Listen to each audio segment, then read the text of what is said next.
donc il nous a semblé important de poser la question autour de la démocratie et des problèmes qui sont posés aujourd'hui. On en les a posés de façon un peu plus théorique et historique les autres fois. Mais vu la situation sociale et politique aujourd'hui, on a pensé que c'était pas idiot de penser un peu l'histoire au présent, j'allais dire.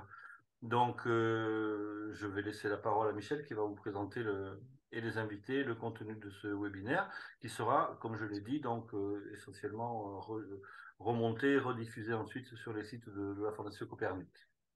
Voilà. Donc, merci de votre fidélité, si je puis dire. Et nous avons décidé cette fois-ci de faire une pause sur l'actualité. Un certain nombre d'entre vous nous l'avaient demandé déjà, donc, et le choix aussi de Zoom plutôt que du webinaire, de façon à ce que nous puissions effectivement nous voir et nous parler. Alors, dans un premier temps, je vais être très brève dans mon introduction. Je vais donner la parole à Jean-Michel Drevon, que vous voyez sur l'écran, qui lui va poser les termes du débat actuel sur la démocratie, c'est-à-dire comment le problème se pose. Et ensuite, nous donnerons la parole à trois, peut-être que deux, l'une d'entre elles étant indisponible, Jonathan, que vous voyez à l'écran, qui nous parlera à la fois de l'expérience des Gilets jaunes de Commercy, l'expérience de démocratie des Gilets jaunes de Commercy, et nous fera part de leur choix actuel. Chacun des trois a une évolution particulière. L'un a choisi le domaine syndical, l'autre gère en quelque sorte une municipalité près de Commercy, et la troisième a choisi l'université populaire. C'est un petit peu pour comprendre comment le processus de démocratie qui se pose dans l'actualité intervient vraiment dans l'activité pratique des uns et des autres lorsque ceux-ci ont cherché à mettre en œuvre dès maintenant cette démocratie impossible. Alors, pour essayer de comprendre et de faire le lien avec ce qui précède, c'est-à-dire avec les deux grandes séances que nous avons eues, l'une consacrée en particulier la dernière consacrée à Rousseau, nous nous sommes vraiment arrêtés à cette question sur l'impossible représentation de la volonté générale, l'impossible représentation du peuple.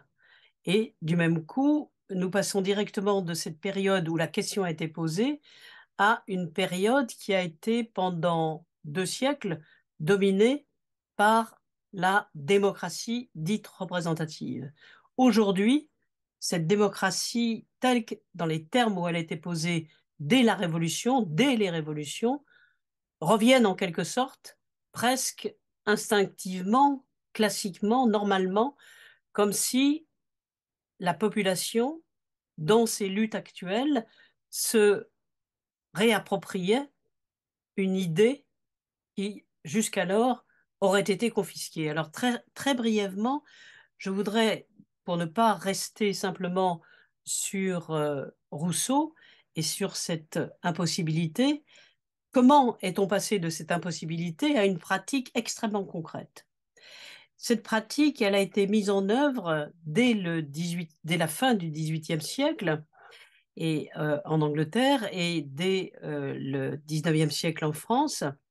Et très vite, la question de la représentation se pose pour éluder la question de la souveraineté du peuple, puisque toutes les révolutions, l'anglaise d'abord, l'américaine ensuite, la française qui suit, se pose la question de la souveraineté populaire. En principe, la souveraineté populaire devait remplacer, se substituer à l'arbitraire royal, à la souveraineté royale. Mais cette question est évacuée presque, je dirais presque immédiatement avec la, la période de post-révolution. Et je voudrais m'attarder en 10 minutes sur deux théoriciens, Edmund Burke en Angleterre et Benjamin Constant en France. Burke en Angleterre était celui qui... Alors pourquoi je m'arrête sur Burke? Parce que c'était un contre-révolutionnaire, mais c'est celui qui a pensé la représentation et avec des termes qui sont suffisamment éloquents pour que les conséquences, que nous subissions les conséquences très longtemps au 19e et même d'une certaine manière au 20e siècle. Donc Burke n'accepte pas le bien fondé de la Révolution, il refuse la mise en cause de la sacralisation des pouvoirs. Pour lui, Dieu reste la source suprême du pouvoir, et du même coup, les hommes ne sont que ceux qui accomplissent la volonté de Dieu.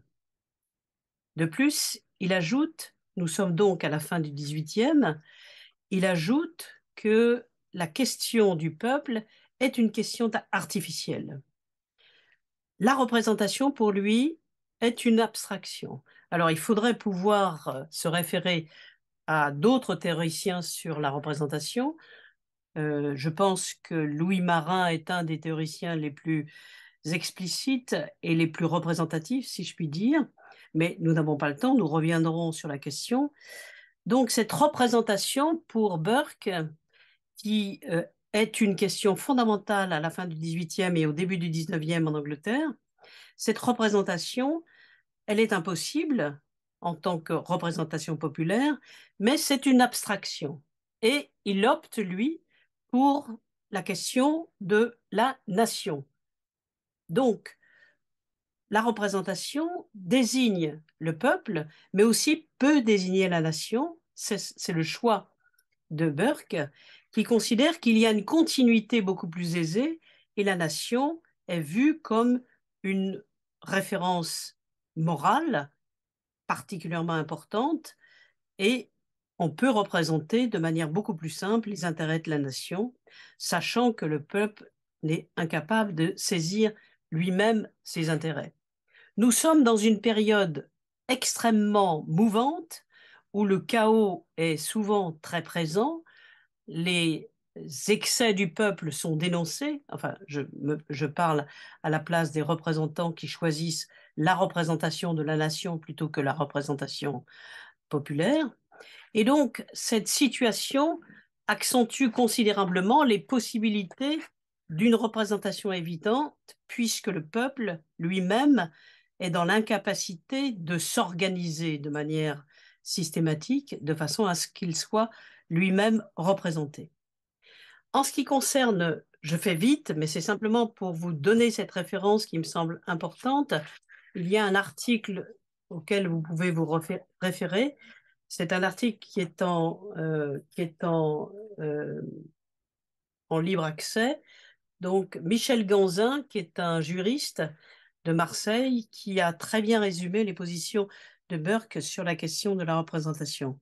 Je m'arrêterai plus volontiers sur, en ce qui nous concerne, en France sur Benjamin Constant, qui lui est un héritier de la Révolution, c'est-à-dire qu'il se pense comme un héritier de la Révolution, et il élabore une théorie de la représentation extrêmement explicite qu'il expose dès 1819, mais son regard, l'idée de sa représentation est en fonction du regard qu'il pose et de la définition qu'il donne de la liberté. La liberté ancienne, dit-il, alors le texte de Benjamin Constant a pour objectif de distinguer la liberté des anciens de la liberté des modernes. La liberté ancienne est l'expression, est donnée comme une expression publique qui est favorisée chez les anciens, tandis que la liberté moderne repose sur l'indépendance individuelle qui est le premier des besoins modernes.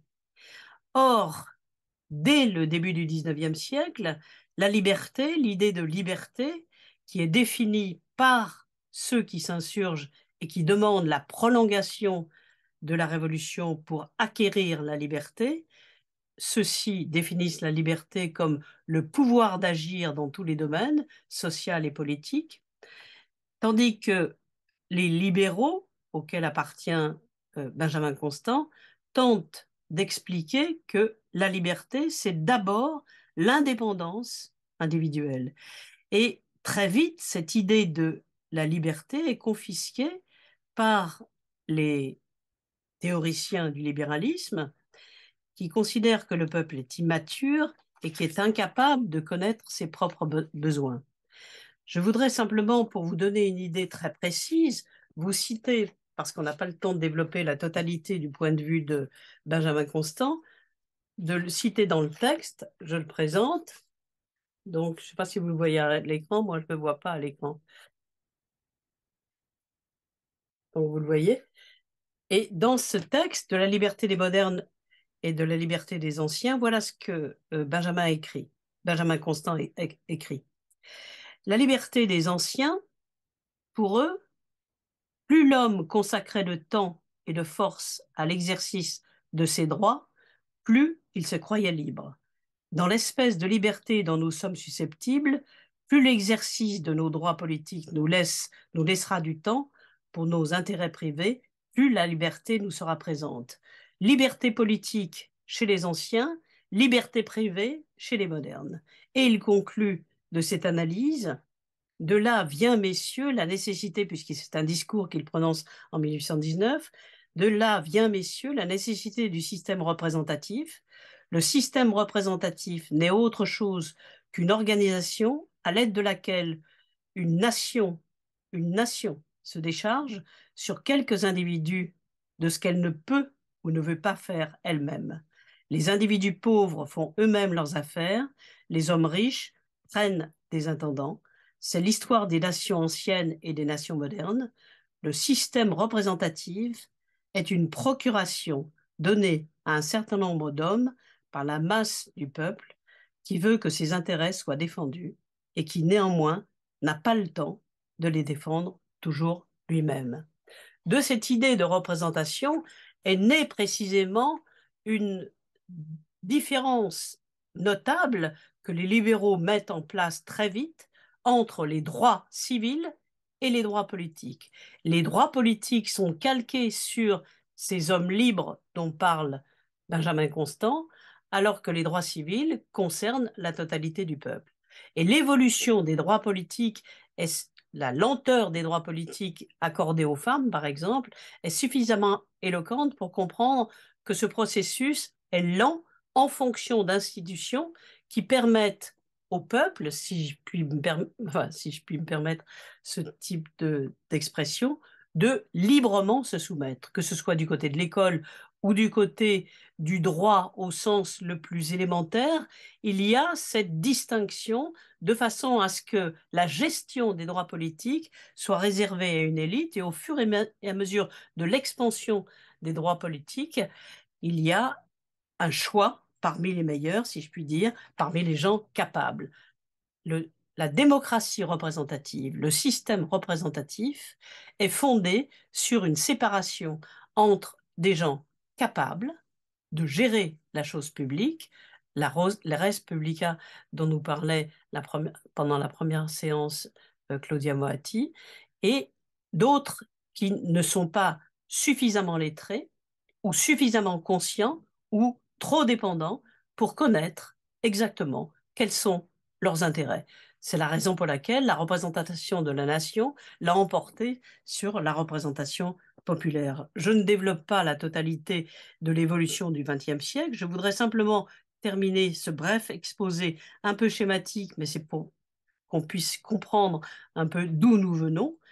Eh bien, par cette idée qui me semble extrêmement importante à prendre en compte, aujourd'hui, la question de la représentation politique est mise en cause parce que clairement, on voit précisément l'aspect fallacieux de la représentation, dans la mesure où longtemps on a pu vivre une illusion de représentation réelle, dans la mesure où l'État social a pu protéger les individus, mais comme aujourd'hui l'État social et les citoyens, l'État social se défait, il est visible que cette représentation est très largement insuffisante, et c'est pourquoi, un peu partout, on essaye de reprendre en main des droits qui ne sont pas simplement des droits, mais des pouvoirs d'exercer ces droits, et ces pouvoirs d'exercer ces droits n'ont cessé d'être évacués tout au long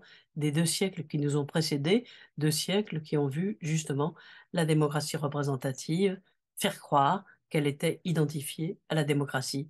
C'est ce que j'appelle la démocratie réelle, jamais mise en œuvre, toujours acceptée comme un principe par la totalité des pouvoirs, mais qui aujourd'hui est en train de devenir justement une aspiration peut-être possible à la faveur des crises existantes. Donc je donne la parole on va pas tout de suite entamer le débat après mon intervention, à Jean-Michel qui va poser les termes du débat de l'actualité de la démocratie tel qu'il se présente aujourd'hui dans le concret des choses. Alors, la situation d'aujourd'hui, j'allais dire, elle est assez facile à décrire parce que tout le monde en parle. C'est la crise, ce qu'on appelle la crise démocratique est tellement évidente et transperce à travers tellement de situations et de représentations qu'il n'y a rien de très original, malheureusement, à dire, si ce n'est à dépasser ce constat. Je pense que la première aujourd'hui, c'est évident, par exemple, que l'affaire de la Constitution, la 5e Constitution, la Constitution de la 5e, nécessiterait évidemment une transformation. Ce qui est paradoxal, je trouve, c'est que dans un moment où ça paraît de plus en plus évident, je trouve qu'on parle beaucoup moins de la 6e République, telle qu'on en a parlé à un certain moment dans le débat politique français. C'est-à-dire qu'on a un peu l'impression que, voilà, toucher la Constitution, c'est trop compliqué ou ça dépasse les possibilités que le peuple se saisisse de ces questions-là. Or, la crise, elle est évidente. D'abord, il y a 3 crises. Il y a la crise du vote. Ça, je pense qu'il n'y a pas besoin de développer beaucoup. C'est le taux d'abstention phénoménal. Et encore, quand on parle du taux d'abstention, on oublie de préciser qu'il y a un taux d'inscription, de non-inscription, qui est tout à fait aussi significatif. Et puis, c'est ce qu'on va appeler le vote par défaut. C'est-à-dire que le système démocratique tel qu'il est défini aujourd'hui avec le vote à 2 tours, contrairement à la proportionnelle, qui pourrait parfaitement être proposée, et qui est un tout autre système.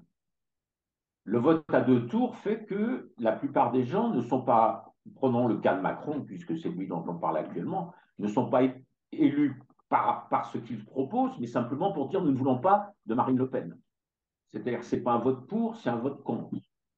Et donc, à partir de là, évidemment, il n'y a aucun mandat, il n'y a aucune délégation, désignation, représentation significative. Ça, c'est la crise du vote. Deuxième crise, c'est celle des partis et des syndicats. Alors, vous allez me dire que si on avait fait cette conférence il y a 3 mois, la crise des syndicats, c'était une évidence. Et vous pourriez tenter de me dire qu'aujourd'hui, justement, après le mouvement que nous venons de vivre pendant 3 mois, avec l'unité syndicale, les mobilisations extrêmement fortes dans l'ensemble du pays, cette crise syndicale semble avoir changé. Je pense qu'il faut qu'on reste prudent. Il est évident que, oui, le rapport au syndicalisme a changé à travers ces manifestations, mais attendons de voir si ça se traduit ou pas et comment quant à l'adhésion dans les organisations syndicales. Par contre, il est évident que la crise des partis elle, est évidente. Il n'y a pas aujourd'hui qui peut considérer qu'il y a un parti qui est le lieu où se discutent, se débattent, se construisent véritablement des projets politiques de façon démocratique. Honnêtement, je ne vois pas personnellement. Troisième crise, c'est celle de la représentation. Crise de la représentation, c'est-à-dire que de moins en moins de citoyens pensent qu'aujourd'hui, la représentation, voter pour quelqu'un, signifie une véritable représentation et qui se sent engagé par. Et que c'est ce qui fait d'ailleurs que les élus en question, aujourd'hui, la plupart du temps, ne construisent pas un véritable mandat, un véritable projet qui soit en adéquation avec une pseudo-représentation qui n'existe pas. Face à ça, on a deux deux questions qui ont été posées. Une par les Gilets jaunes, mais je ne vais évidemment pas développer puisque nos camarades vont en parler tout à l'heure, c'est celle du référendum d'initiative citoyenne, le RIC, que le gouvernement a remplacé par le RIP, le référendum d'initiative parlementaire, ce qui n'est pas du tout la même chose, et dont les conditions sont telles qu'aujourd'hui, même si on prend le débat actuel qui est mené dans le pays à travers les organisations syndicales sur le projet gouvernemental, même demander un RIP ne garantirait pas véritablement qu'on aurait recours à une véritable initiative démocratique. La vraie question qui est posée souvent, c'est celle aujourd'hui de ce qu'on appelle la loi et la démocratie continue. C'est-à-dire comment est-ce qu'on peut penser aujourd'hui que les citoyens puissent véritablement élaborer collectivement, débattre collectivement et proposer collectivement un projet de loi. Évidemment, c'est exactement l'opposé, mais est-ce qu'il y a besoin de le dire, du 49.3. Mais ce que je pense qu'il faut qu'on pointe, parce que historiquement, cette question s'est posée pas pour rien. Si on est aujourd'hui dans ce mode de fonctionnement, c'est parce qu'on a eu, à travers la Troisième et la Quatrième République, le sentiment qu'il y a des moments où on ne pouvait pas gouverner. Or, on est obligé, il y a une nécessité de gouverner qui est avancée par ceux qui théorisent la défense du système de la représentation, qui est évidemment une réalité. Oui, il faut pouvoir gouverner, il faut pouvoir trancher à un moment. Et donc, ces questions-là sont des questions qui ont été abandonnées, véritablement pas travaillées. Autre élément, mais là, je fais juste j'allais dire une parenthèse, c'est pas juste de faire une parenthèse sur l'Europe, mais évidemment, la question de la démocratie, de la représentation, du mandatement, dès lors qu'on sort de l'État national et dès lors qu'on se pose au niveau européen. Or, on sait tous que l'Europe pèse un poids lourd, c'est le cas de le dire, dans les législations, les décisions des différents gouvernements. Comment est-ce qu'on pose? Comment est-ce qu'on pèse dessus? Alors, vous allez me dire, il y a les élections européennes. Enfin, on sait tous que ce n'est pas les élections européennes qui véritablement permettent de peser et de faire que l'institution européenne, le Parlement européen, soit véritablement représentatif de la population et de son vote. Enfin, dernier point, pour introduire ces débats, je voudrais en venir à la question de la démocratie syndicale. Parce que on pourrait dire, bon ben voilà, oui, le système parlementaire tel qu'il a été institué n'est pas véritablement démocratique, en tout cas, ce n'est pas une démocratie directe, loin de là, mais au moins au niveau syndical, il y a des choses possibles. Or, si on regarde, là encore, on va très vite, premièrement, le congrès CGT qui vient de se dérouler, puisqu'on a la chance d'avoir, dans la période présente, avec le poids et l'importance de la mobilisation des organisations syndicales qui, pour le coup, sont en prise directe avec la population, si on considère que les gens participent aux manifestations, donc quelque part reconnaissent la légitimité d'organisations syndicales qui sont porteuses de ces mouvements. Si on prend le congrès CGT, on peut se dire qu'au final, ce n'est pas ce que Martinez avait prévu, donc finalement, c'est la démocratie qui l'a emporté. Je pense qu'il faut rester raisonnable. Le résultat est sûrement, de mon point de vue, mais c'est un point de vue tout à fait personnel, tout à fait intéressant. Je pense que l'élection de Sophie Binet traduit plusieurs éléments intéressants. Mais est-ce qu'on peut dire qu'il traduit le fait que la démocratie s'est imposée dans le congrès CGT?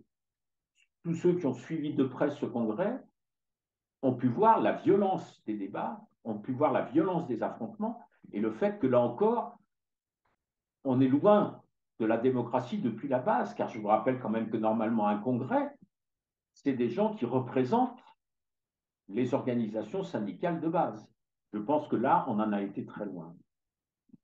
Le deuxième exemple, là, c'est carrément j'allais dire caricatural, c'est peut-être pas juste, mais c'est l'affaire Berger et sa succession. On apprend que Berger va se retirer et on apprend que ça ne pose pas de problème puisque la succession est déjà déterminée. Alors, je me garderai de dire que ça ne s'est pas fait démocratiquement, puisque c'est une boîte noire, la CFDT. J'ignore totalement comment ça se passe, comment ça s'est passé, si ça s'est passé d'une certaine façon. Mais en tout cas, il y a une chose qui est vraie, c'est que, là encore, on se rend compte que, à travers ces questions syndicales, cette démocratie syndicale, on n'a pas véritablement un pouvoir qui est donné à l'ensemble des syndiqués, et c'est compliqué, et ça nécessiterait d'être réfléchi, je vais y venir immédiatement, mais on a quelque chose qui se joue au niveau d'appareils qui sont déjà à plusieurs niveaux des représentants de représentants. Enfin, je terminerai par un exemple qui, pour moi, mais vous allez me dire, c'est pas très étonnant puisque j'y appartiens, est tout à fait intéressant, c'est celui de la FSU. La FSU s'est construite par exclusion de la FEN, comme vous le savez, mais ce qui est intéressant, c'est qu'elle s'est construite en disant, on va respecter et on va officialiser le fait qu'il y ait, alors ce qu'on appelle des tendances dans la FEN, mais ce n'est pas le nom qui est important. Ce qui est important, c'est l'idée qu'il y a de vrais débats d'orientation qui existent dans une organisation syndicale sans pour autant que ça fasse exploser l'organisation syndicale. Et puis deuxièmement, c'est l'idée comment, pour autant, on dégage une orientation, puisqu'évidemment, il faut bien avancer. Et c'est là où la FSU, avec son histoire des 70%, c'est-à-dire qu'aucune décision ne peut être prise sans obtenir 70% des votants que ce soit dans le Conseil fédéral ou que ce soit ailleurs, oblige les tendances, les diverses sensibilités à travailler à la recherche d'un consensus. Rechercher un consensus, c'est pas rechercher quelque chose de mou, c'est pas rechercher, on va prendre le moins 10 ans, comme ça tout le monde pourra le voter. Non, c'est véritablement obligé, et je trouve que pour le vivre, pour l'avoir vécu, je trouve que ça fonctionne bien, c'est obliger les gens à chercher au-delà d'une confrontation des différences, voire des divergences, à comment est-ce qu'on peut construire véritablement une orientation, une identité collective qui va permettre de mettre en route l'ensemble. Et je crois que la FSU fait la démonstration que c'est possible. Après, ça ne veut pas dire qu'il n'y a aucune critique à faire, mais ce n'est pas ça l'objet.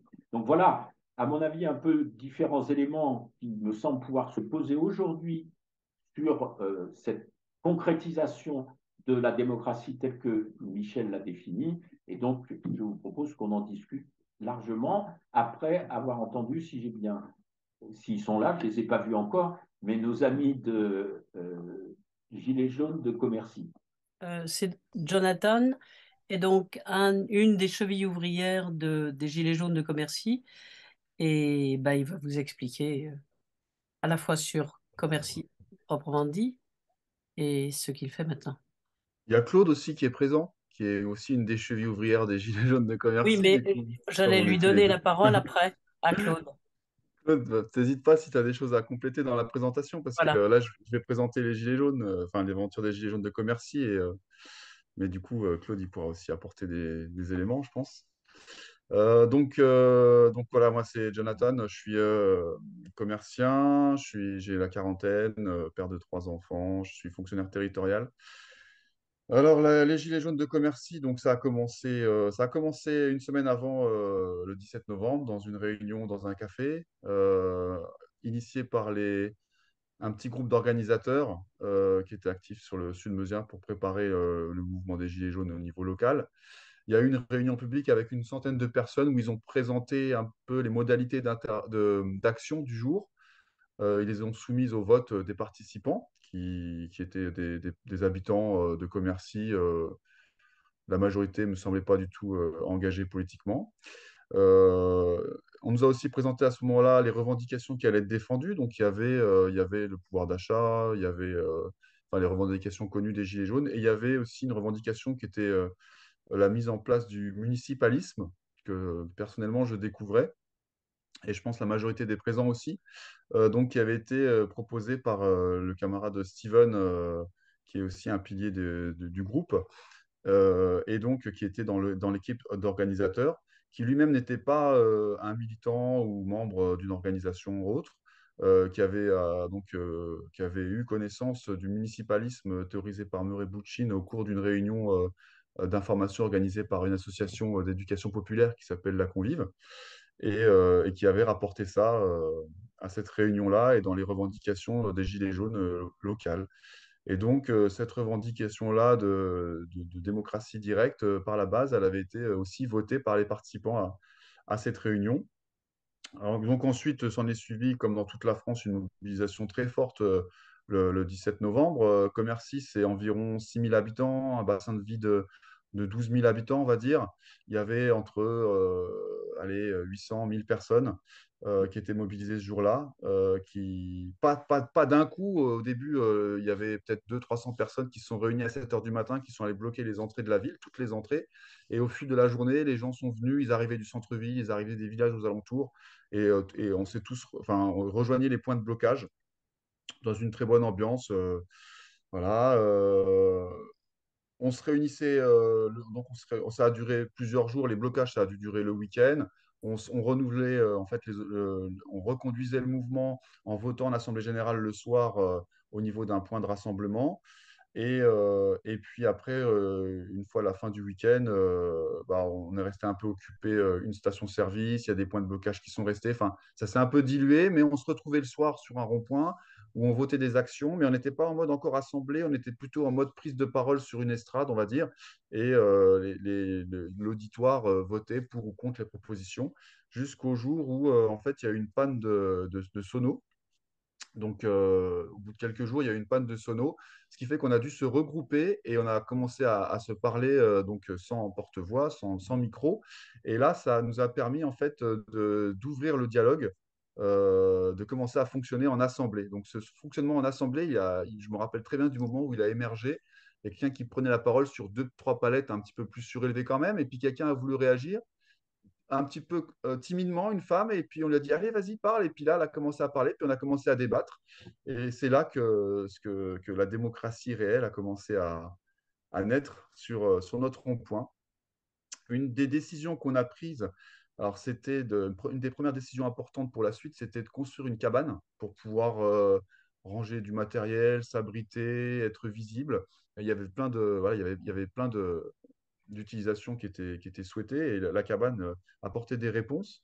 Et donc, on a décidé de construire une cabane. Alors, au début, un essai sur le rond-point, ça a fait quand même pas mal de discussions. Il y en a qui voulaient rester sur le rond-point, il y en a qui voulaient aller au centre-ville, il y en a qui voulaient pas faire de cabane.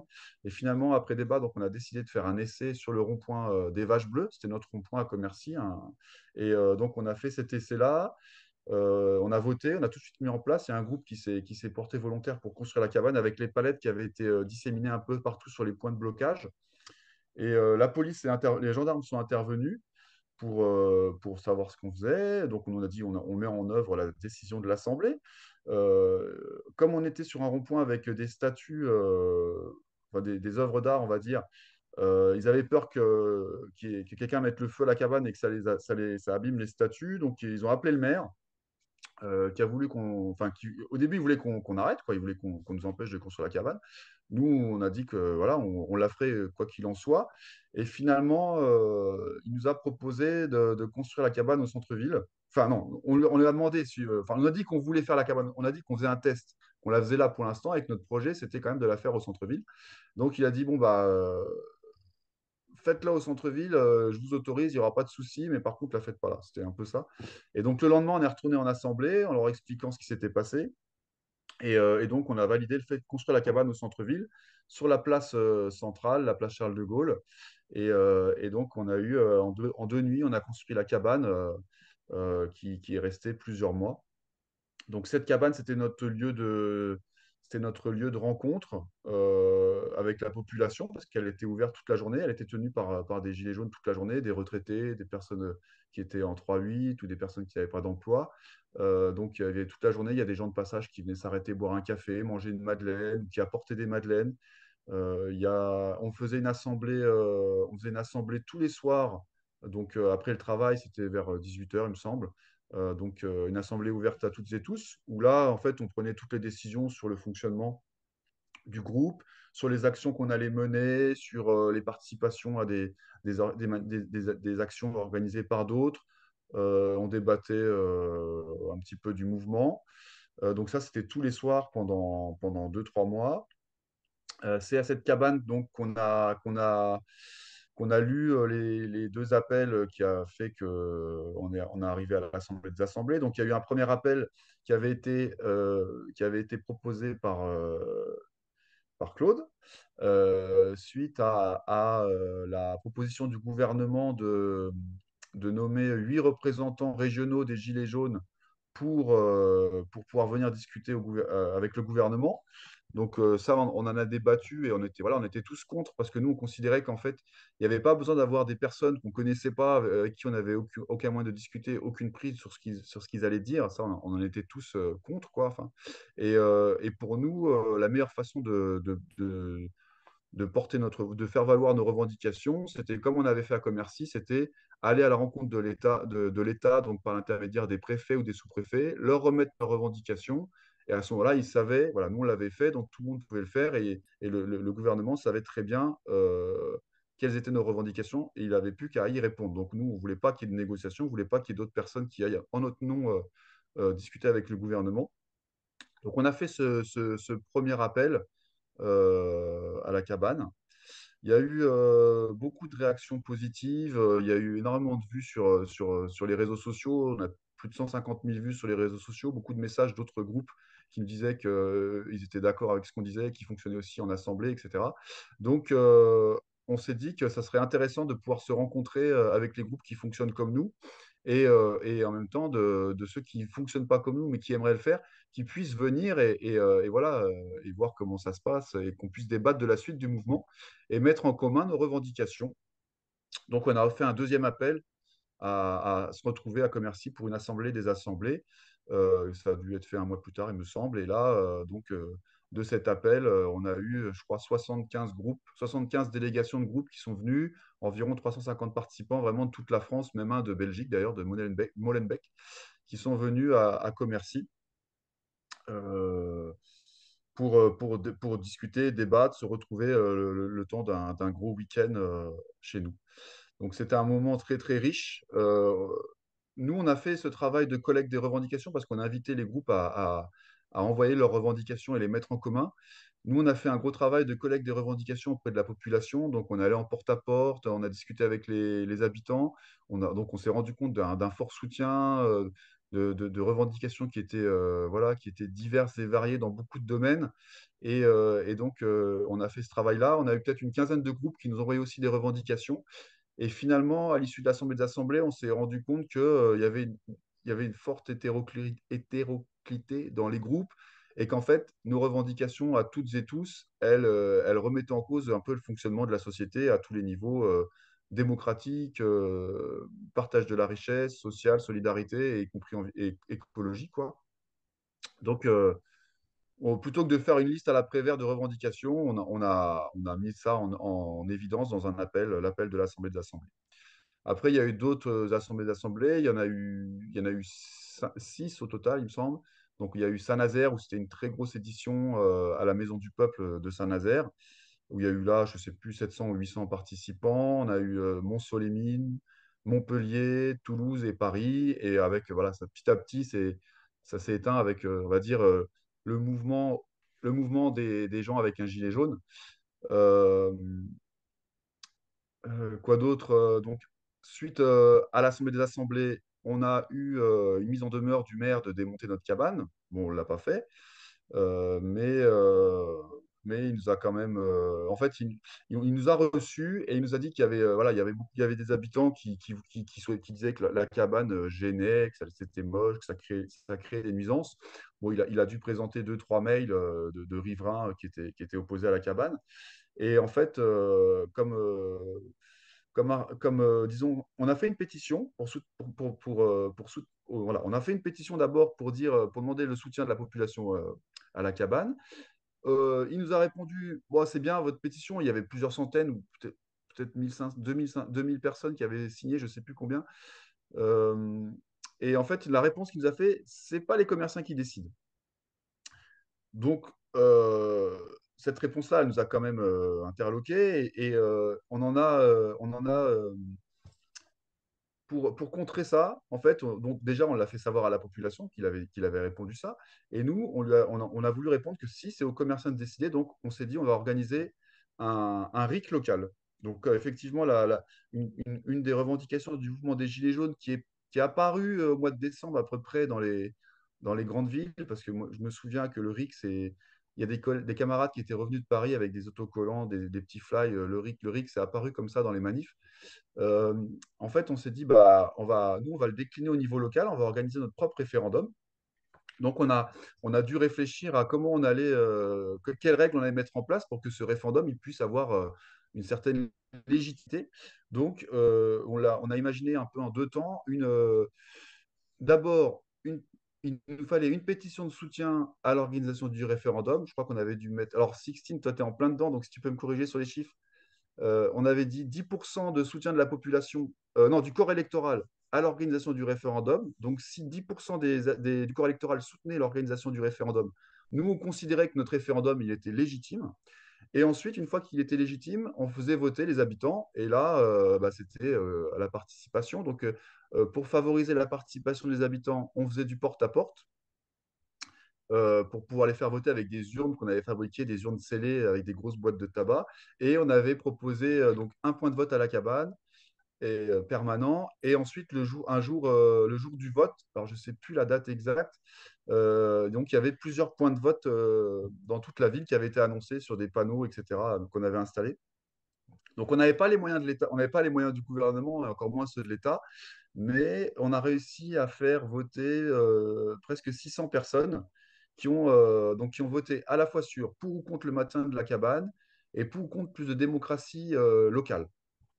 Alors, je me souviens des chiffres, on devrait être à 575 participants, peut-être 560 pour le maintien de la cabane. Et après, pour la démocratie, on était aussi sur peut-être 500 ou 550 personnes qui étaient pour la démocratie locale.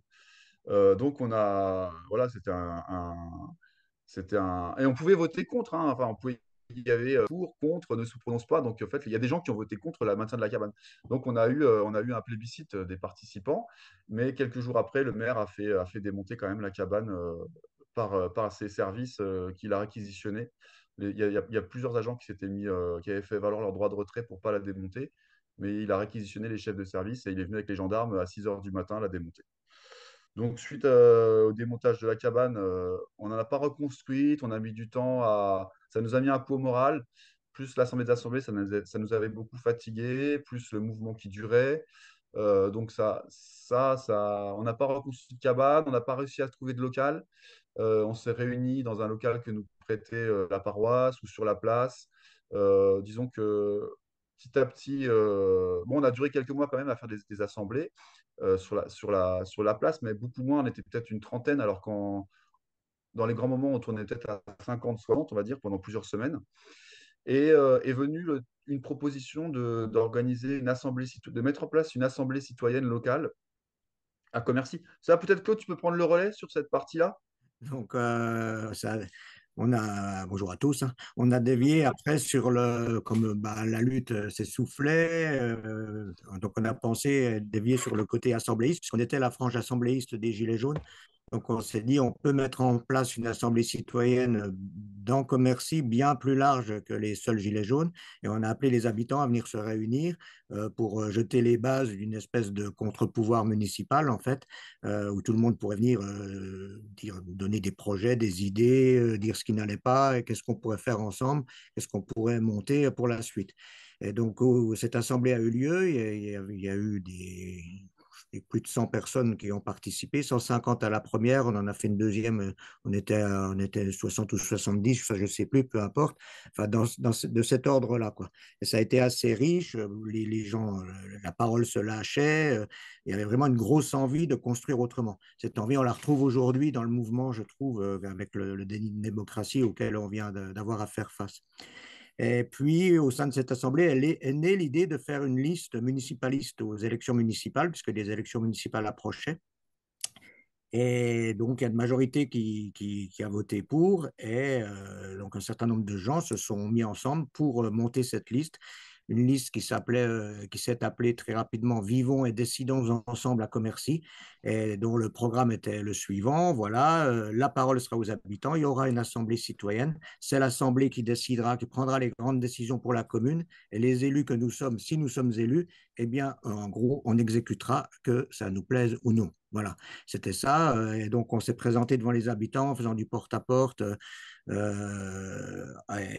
essayant de les persuader, comme le font les politiques traditionnelles, que c'était bien de voter pour nous parce que de ce fait, ils voteraient pour eux et que c'est eux qui prendraient les décisions et pas des représentants. Donc, on est en plein dans le débat d'aujourd'hui. Et puis, ben voilà, il nous semblait qu'on allait obtenir un grand succès vu le contexte et tout ça, mais au final, on n'a fait quand même que 10%, même pas tout à fait, 9,97 ou un truc comme ça. Ce qui, pour une première expérience et un premier jet, peut paraître pas mal, mais on a eu une grande déception de ne pas parvenir au deuxième tour, de ne pas avoir d'élu, ben ça c'était pas grave, mais surtout que notre idée ne soit pas devenue plus vite majoritaire, tant elle nous paraissait évidente, et bienvenue et complètement contextuelle. Enfin, donc il y a eu de la déception, mais l'idée était là, elle est toujours là, et l'idée qu'une assemblée puisse exister en dehors du pouvoir municipal et en dehors des élections est toujours présente aussi, même si l'assemblée de Commercy n'existe pas en ce moment, mais elle est dans beaucoup de têtes. Et, voilà, il y a plein de gens qui ont envie de la ressusciter, de la faire vivre. D'ailleurs, il y a plein de petits groupes qui existent encore, des groupes pour l'autonomie alimentaire, des groupes pour la démocratie directe, qui se réunissent encore sur Commercy. Tout ça, il y a une espèce de bouillonnement profond, une espèce de grogne sous-jacente à ce monde qui est à Commercy comme ailleurs. Et nous, on a tenté le coup, quoi. Il y a d'autres endroits où ils l'ont tenté. Mais je crois que l'originalité de la démarche de Commercy, c'est qu'on proposait vraiment la démocratie directe. On n'en voulait pas entendre parler de participatif ni de comment dire de consultatif. On voulait que ce soit vraiment les habitants qui décident et les élus qui exécutent. Que le conseil municipal soit un simple exécutif qui ne soit en aucun cas décisionnel ni représentatif. C'était ça qui était original chez nous. Bon, ça n'a pas marché. À Commercy. Donc, mais puisque on est là pour témoigner de notre parcours, si j'ai bien compris. Oui, Donc, oui. moi je ne pouvais pas être élu à Commercy vu que j'y habitais pas directement. Donc, je me suis présenté dans mon village, un petit village à Ménil-la-Horgne, à côté de Commercy. Et là, on n'avait qu'une liste, donc on a été élu et on a proposé ça, la démocratie directe aux habitants. Et donc, ben, elle est en place. Elle est en place chez nous, vraiment, c'est pas du participatif, c'est pas du consultatif. Il y a une assemblée citoyenne dans le village où vient la majorité des habitants, je dis bien la majorité, parce qu'on est 100, il y a 125 électeurs exactement, et il y a plus de 90 personnes qui ont déjà participé au moins une fois à l'assemblée, ce qui est énorme et qui viennent décider. Alors pourquoi ils viennent? Parce qu'ils ont compris dès la première assemblée que ce serait vraiment eux qui décideraient et que le conseil municipal et moi-même le maire avons un engagement solennel d'exécuter la volonté majoritaire. Encore une fois, le terme que ça nous plaise ou non. Et on le fait. Il y a plein de choses avec lesquelles je n'étais pas d'accord depuis le début de mon mandat que j'ai faites. Et du coup, bah, les gens participent, ils viennent et ils discutent. Il y a plein de projets qui ont vu le jour, des petits projets et des gros projets. Et le déclic a eu lieu à cause de cette idée que les gens reprennent le pouvoir sur leur vie et que ce n'est pas du flanc, quoi. On ne leur raconte pas, bah, venez parler, et puis nous, on va décider. Je sais qu'il y a plein d'endroits en France où ça a été mis en place comme ça. Venez, ils font du participatif extrême, si vous voulez. Mais au final, ce sont toujours les élus qui ont le pouvoir et qui prennent la décision finale qui n'est pas forcément conforme à celle de la volonté de la majorité. Donc, nous, on a fait l'inverse. Pour l'instant, je touche du bois, ça fonctionne. Ça fonctionne, on est content, ça ne se dément pas. Encore à la dernière assemblée, on avait 45 personnes. Et c'était samedi dernier, et plein de sujets qui ont été traités. Et voilà, donc on fait la démocratie directe, moi je pense qu'elle peut marcher. Alors, vous allez me dire, c'est un petit village, c'est fastoche. Ouais, ok, sauf que ben, moi, je n'étais pas certain du tout que ça pouvait marcher comme ça. Je m'étais dit, ben voilà, on est 11 au conseil municipal, si on est 20 à l'Assemblée, ben ça. Mais moi l'idée que j'avais, c'était d'ouvrir un possible, le champ d'un possible, dire aux gens, vous pouvez faire ça. Je ne m'attendais pas à ce qu'ils s'en saisissent de ce possible, qu'ils s'en saisissent aussi massivement et que ça leur procure autant de plaisir et de bonheur, puisqu'ils sont aujourd'hui, ils se déclarent fiers de ce qu'on fait. Et puis, ils sont, comment dire, ça a créé des liens qui n'existaient pas avant. L'ambiance a complètement changé dans le patelin. Et c'est pas parce qu'il y a un microclimat super intelligent dans mon village, c'est parce que, à mon avis, cette idée fonctionne. Ici, les gens, ils votent tous, enfin, une majorité vote Front National. C'est un village le plus classique de ce qu'on considère comme la brousse meusienne par ici. Et ben pourtant, il y a des trésors dans ces gens-là et ils sont en mesure aujourd'hui de les exprimer. Donc moi, voilà, ça a été tiré de l'expérience des Gilets jaunes, ça en a été le prolongement logique. Bon, avant, il y avait tous les théoriciens comme Murray Bookchin, Janet Bill et tout ça, et Annick Stevens qui nous ont inspirés. Mais c'est quand même les Gilets jaunes qui ont rendu ça concret et qui ont fait que, bah, à Commercy, on a essayé, on a échoué, mais on va y revenir. Et dans un village voisin, et d'autres villages maintenant commencent à s'inspirer de l'idée, eh bien, on a montré que le direct, le municipalisme, qu'il soit libertaire ou non, mais il l'est plutôt, eh bien, c'était une possibilité réelle. Voilà. Moi, c'est ça, moi, le prolongement que j'ai vécu. John, toi, c'est plutôt dans le syndicalisme et tout ça, mais pas que. C'est plein d'autres choses. Donc, voilà. Moi, j'ai assez parlé. Du coup, donc moi, donc suite à effectivement, les élections n'ont pas été remportées. Il y a eu le Covid juste après. Donc la dynamique, on va dire, que c'est essoufflé. Moi, j'avais quelques petits soucis au travail. Donc la question du militantisme au travail se posait. Et en discutant avec des militants d'autres départements, avec des collègues, on s'est dit on allait peut-être créer notre propre syndicat aussi. Et en même temps, ça venait répondre à des freins, moi, que j'ai pu constater, enfin, voilà, des freins que j'ai pu constater, on va dire, dans le fonctionnement en assemblée, au niveau des Gilets jaunes ou de l'Assemblée citoyenne. C'est qu'en fait, la démocratie, ça prend quand même beaucoup de temps. Ça demande aussi à apprendre à travailler ensemble. Ça demande aussi un petit peu de savoir travailler ensemble, quoi. Ça demande des méthodes, on va dire. Et ça demande du temps qu'on a difficilement dans cette société, que ce soit les personnes qui travaillent ou les personnes qui sont chargées de famille. Si on veut vraiment une démocratie réelle, il faut que toutes les composantes de la société puissent participer aux assemblées, puissent participer à la politique, pas uniquement les personnes qui ne travaillent pas parce qu'elles elles ont pas de travail, parce qu'elles sont retraitées ou parce qu'elles ont fait le choix de ne pas travailler pour s'engager autrement. Mais on va dire on aura toujours besoin d'avoir en fait un travail, on va dire, pour participer dans le meilleur des sociétés. Il faudra toujours quand même contribuer à la société par le travail, pour les services. Enfin voilà, ça existera toujours. Et donc, il y a besoin d'avoir une transformation du travail pour favoriser, je pense, l'émergence d'une société plus démocratique. Donc, l'engagement syndical, moi, il m'a paru assez logique, en fait, dans la suite de l'expérience de Commercy et de l'Assemblée citoyenne. Donc, on a créé notre propre syndicat avec des fondements voilà, démocratiques. On n'a pas de secrétaire général, nous, on n'a que des codes porte-parole. Donc, c'est un syndicat dans la fonction publique territoriale.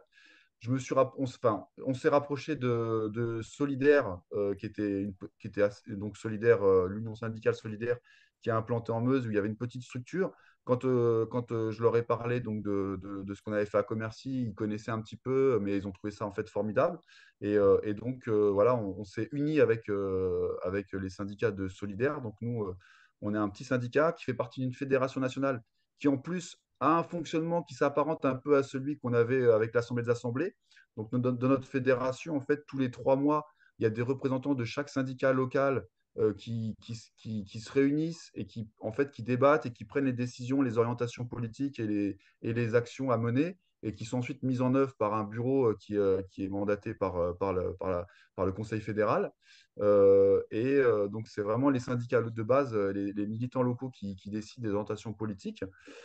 Donc voilà, ça c'est vraiment pour moi l'engagement actuel, il est au niveau du syndicat, donc pour utiliser aussi les outils de formation, parce que en fait avec l'outil syndical, donc c'est vraiment le syndicalisme, ça nous permet d'avoir accès à des moyens pour pouvoir militer au quotidien.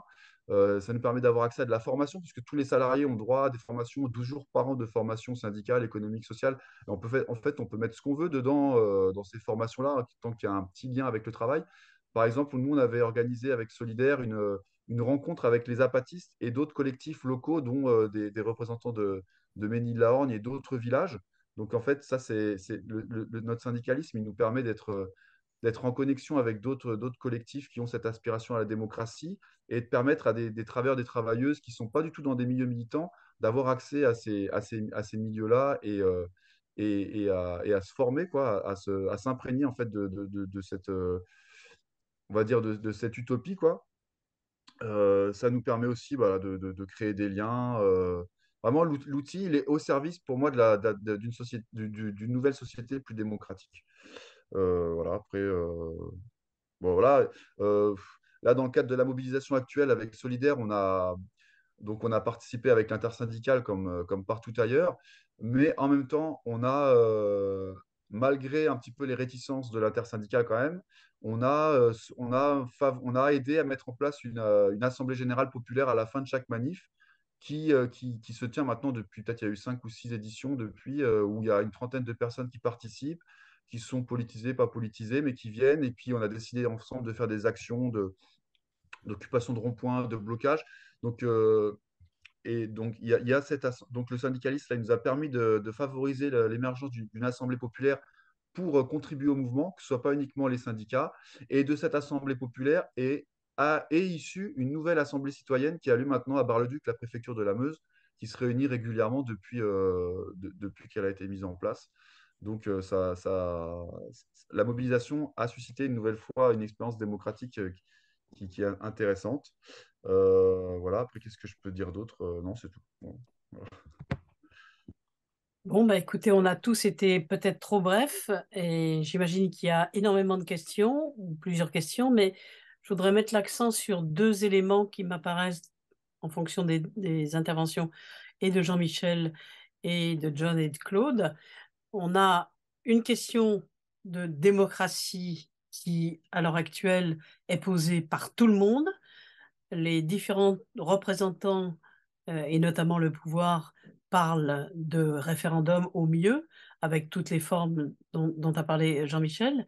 Mais je crois que là, il y a une césure entre les propositions multiples et extrêmement difficiles à mettre en œuvre, et d'autre part, la réalité concrète là, parce que les exemples de Commercy, mais on aurait pu multiplier les exemples, on aurait pu faire venir un certain nombre de militants de la ZAD ou de la ZAD de Notre-Dame, mais bien d'autres lieux où à l'heure actuelle, l'auto-organisation tente de répondre aux urgences, et en particulier aux urgences climatiques, puisque il semble bien que les organisations soi-disant représentatives de la question ne répondent pas aux questions.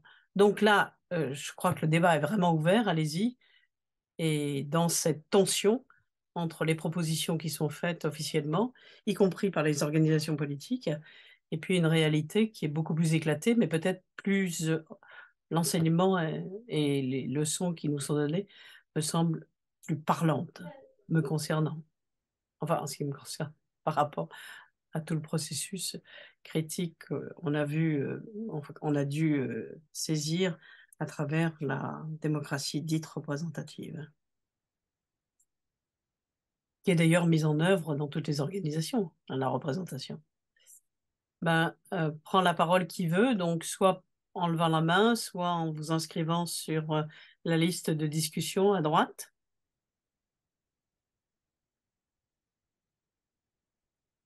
Silence. Tu veux ajouter quelque chose, Sixtine, pour compléter par rapport à ton propre travail de thèse?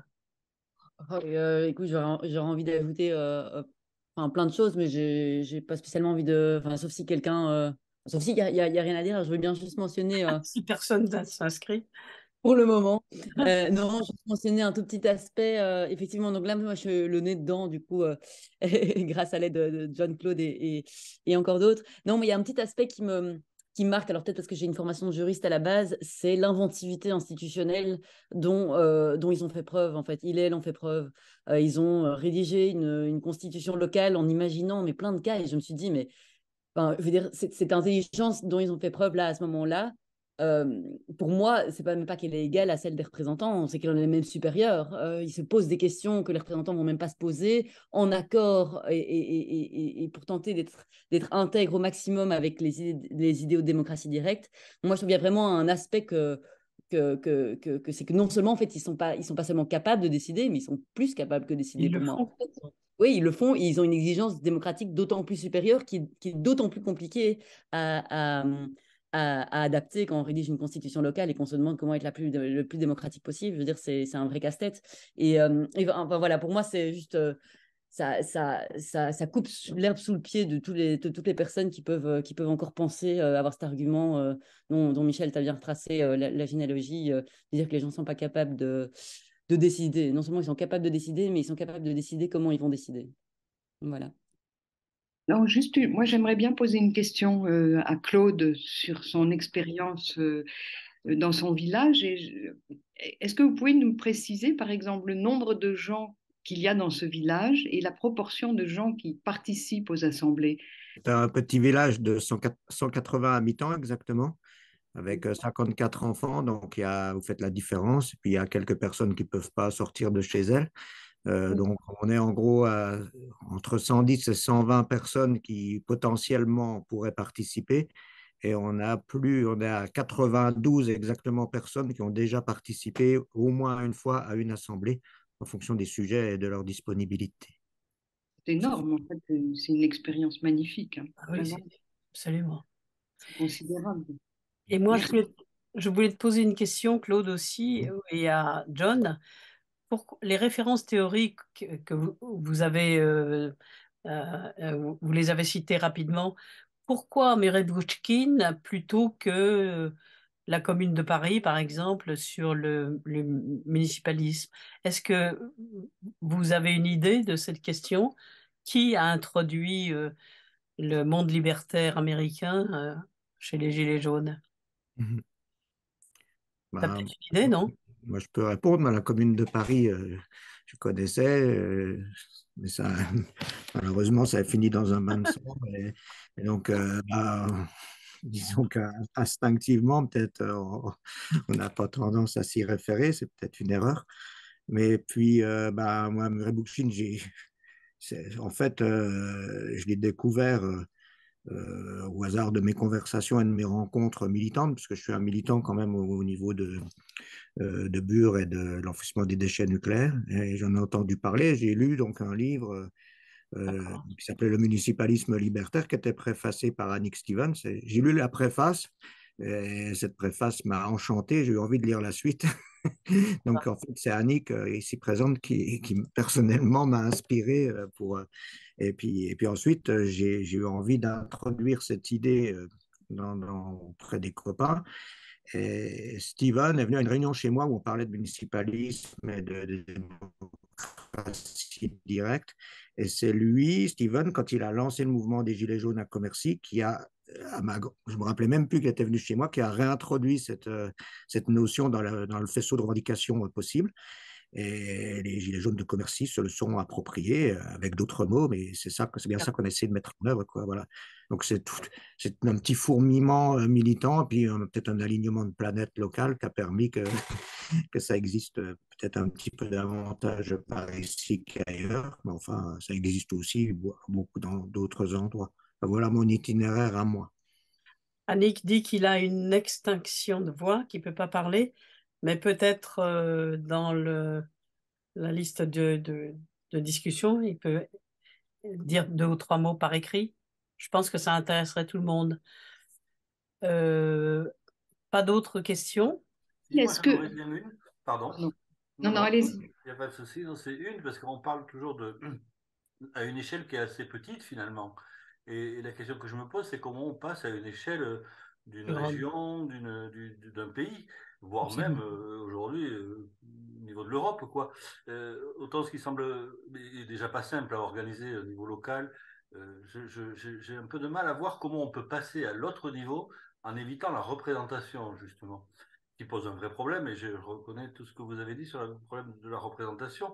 Le premier problème étant quand même le fait que la plupart de nos représentants aujourd'hui, quand ils sont élus, on le voit très bien avec Macron, ils disent une fois que je suis élu, je fais ce que je veux.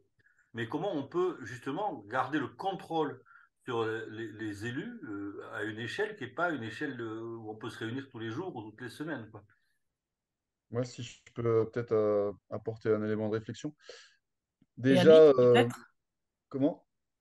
Tu Vas-y, m'entends? vas-y, John, et après Annick, Ouais. peut-être par écrit, si, il y a une Déjà, extinction. moi, je me souviens à une des premières assemblées qu'on a fait, une assemblée avec tous les habitants de Commercy, qui était ouverte aux habitants dans une salle, enfin, une des grosses assemblées qu'on a fait au moment des Gilets jaunes.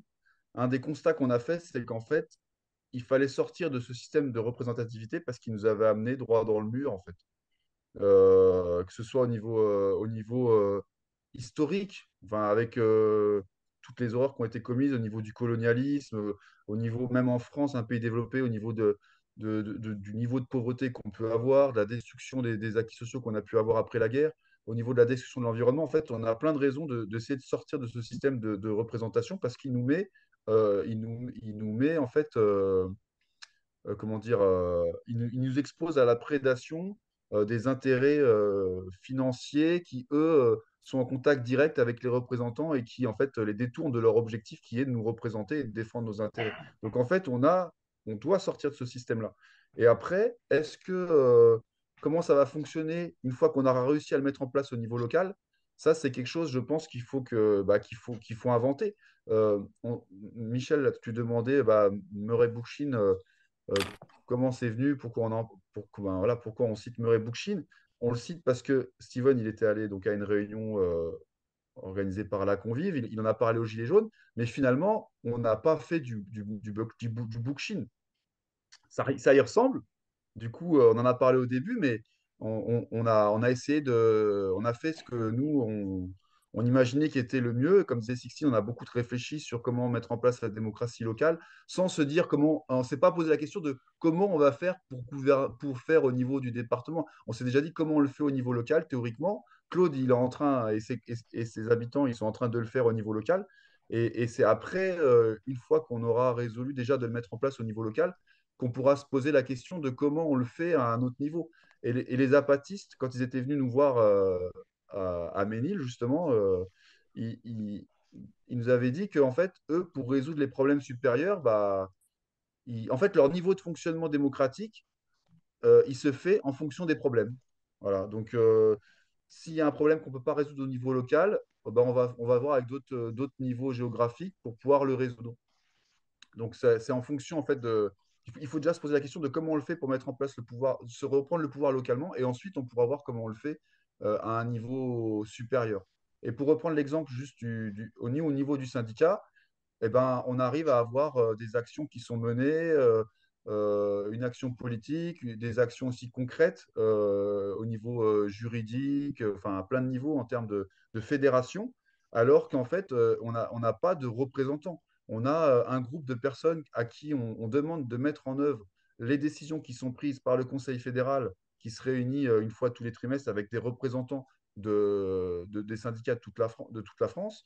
Et ce n'est pas forcément des gens qui sont hyper qualifiés. Enfin, ça peut être des ATSEM, des agents d'entretien, des mécaniciens qui viennent, quoi. Et on est une centaine, on débat, on discute, on prend des décisions. Et ce bureau-là, qui est élu tous les 4 ans, enfin, qui est désigné tous les 4 ans, mais qui peut sauter si ça se passe mal, et ben, lui, il applique les décisions. Donc, dans le syndicalisme, il y a justement les possibilités d'expérimenter des modes de fonctionnement qu'on pourrait reproduire plus tard dans la société, je pense.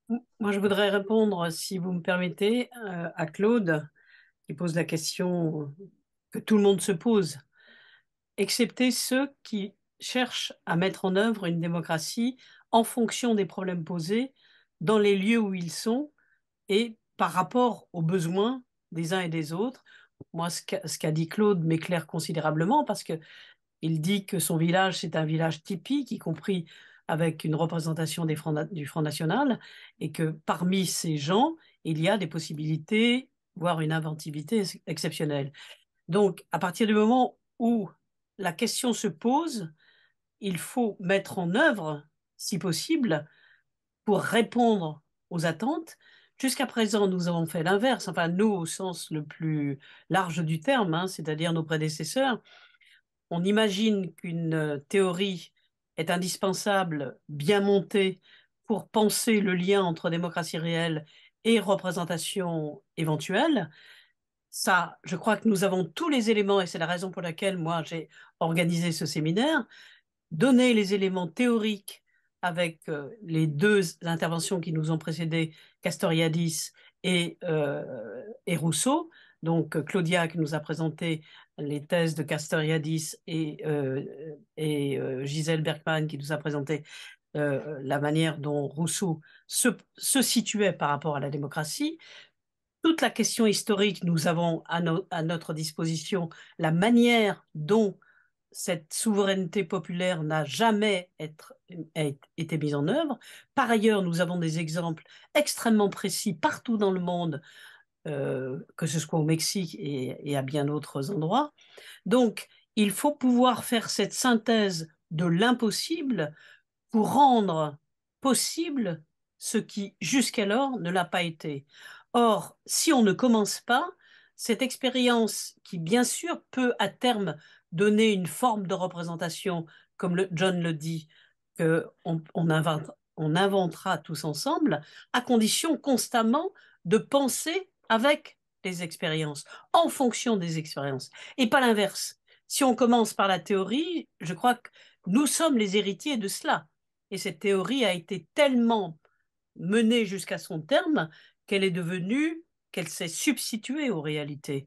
Et là, maintenant, nous sommes dans une épreuve de vérité où on voit bien que la représentation non seulement a failli, mais ne répond absolument pas au problème quand on sait que nous sommes complètement dirigés par le pouvoir économique avec tout ce que ça implique comme recherche du profit et que aucun des leviers du pouvoir et aucun des pouvoirs ne pourra satisfaire aujourd'hui les besoins actuels liés à la catastrophe écologique en cours.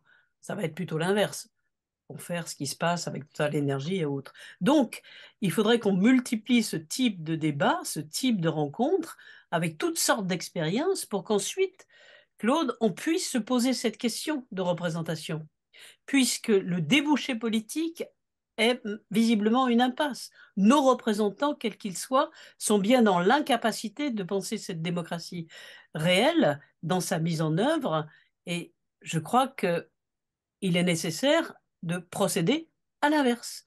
Plutôt que d'imaginer une unité politique préconstruite, il faut multiplier ces exemples dans un premier temps, je dis bien dans un premier temps. C'est ce que j'appelle, moi, la révolution à bas bruit. Mais bon, donc Annick, impossible de s'exprimer d'une manière ou d'une autre, même par écrit. Il y a des gens qui ont demandé la parole, juste. Je vais essayer. Il y a Claude et il y a, je sais pas. Pardon. Ah, si, bonjour. Je peux essayer de dire quelque chose. Bon, ouais, voilà. J'ai un peu une voix d'outre-tombe, mais je suis malade. En fait, quand même, pour reprendre l'intérêt de Bookchin, c'est que il a, il a pas seulement théorisé, mais surtout, il a refait justement l'historique de toutes les expériences de démocratie directe qui avaient eu lieu depuis l'Antiquité, en montrant leurs forces et leurs faiblesses, et en les actualisant, en disant en les reliant aux défis qui se posaient dans la deuxième moitié du XXe siècle, en particulier le défi écologique, qui faisait qu'il fallait non pas seulement une décentralisation politique qui correspondait à la démocratie directe, mais aussi une décentralisation réelle, c'est-à-dire mettre fin aux mégapoles qui, d'un point de vue écologique, sont absolument une impasse. Et aussi faire une décentralisation énergétique, par exemple. Donc, en fait, il a détaillé de manière très, très concrète les manières dont on pourrait réorganiser tous les secteurs de la société, pas seulement la politique. Donc, tout était lié de manière à relocaliser l'ensemble parce que ça répondait aux impasses à la fois politique, sociale, économique, énergétique, écologique en général. Et donc, c'est ça, je crois, l'intérêt de sa proposition et aussi le fait que, bon, il s'est beaucoup appuyé sur les propositions des révolutionnaires du 19e siècle, en particulier anarchistes. Et donc, l'idée de fédération existait déjà à cette époque dans ces propositions.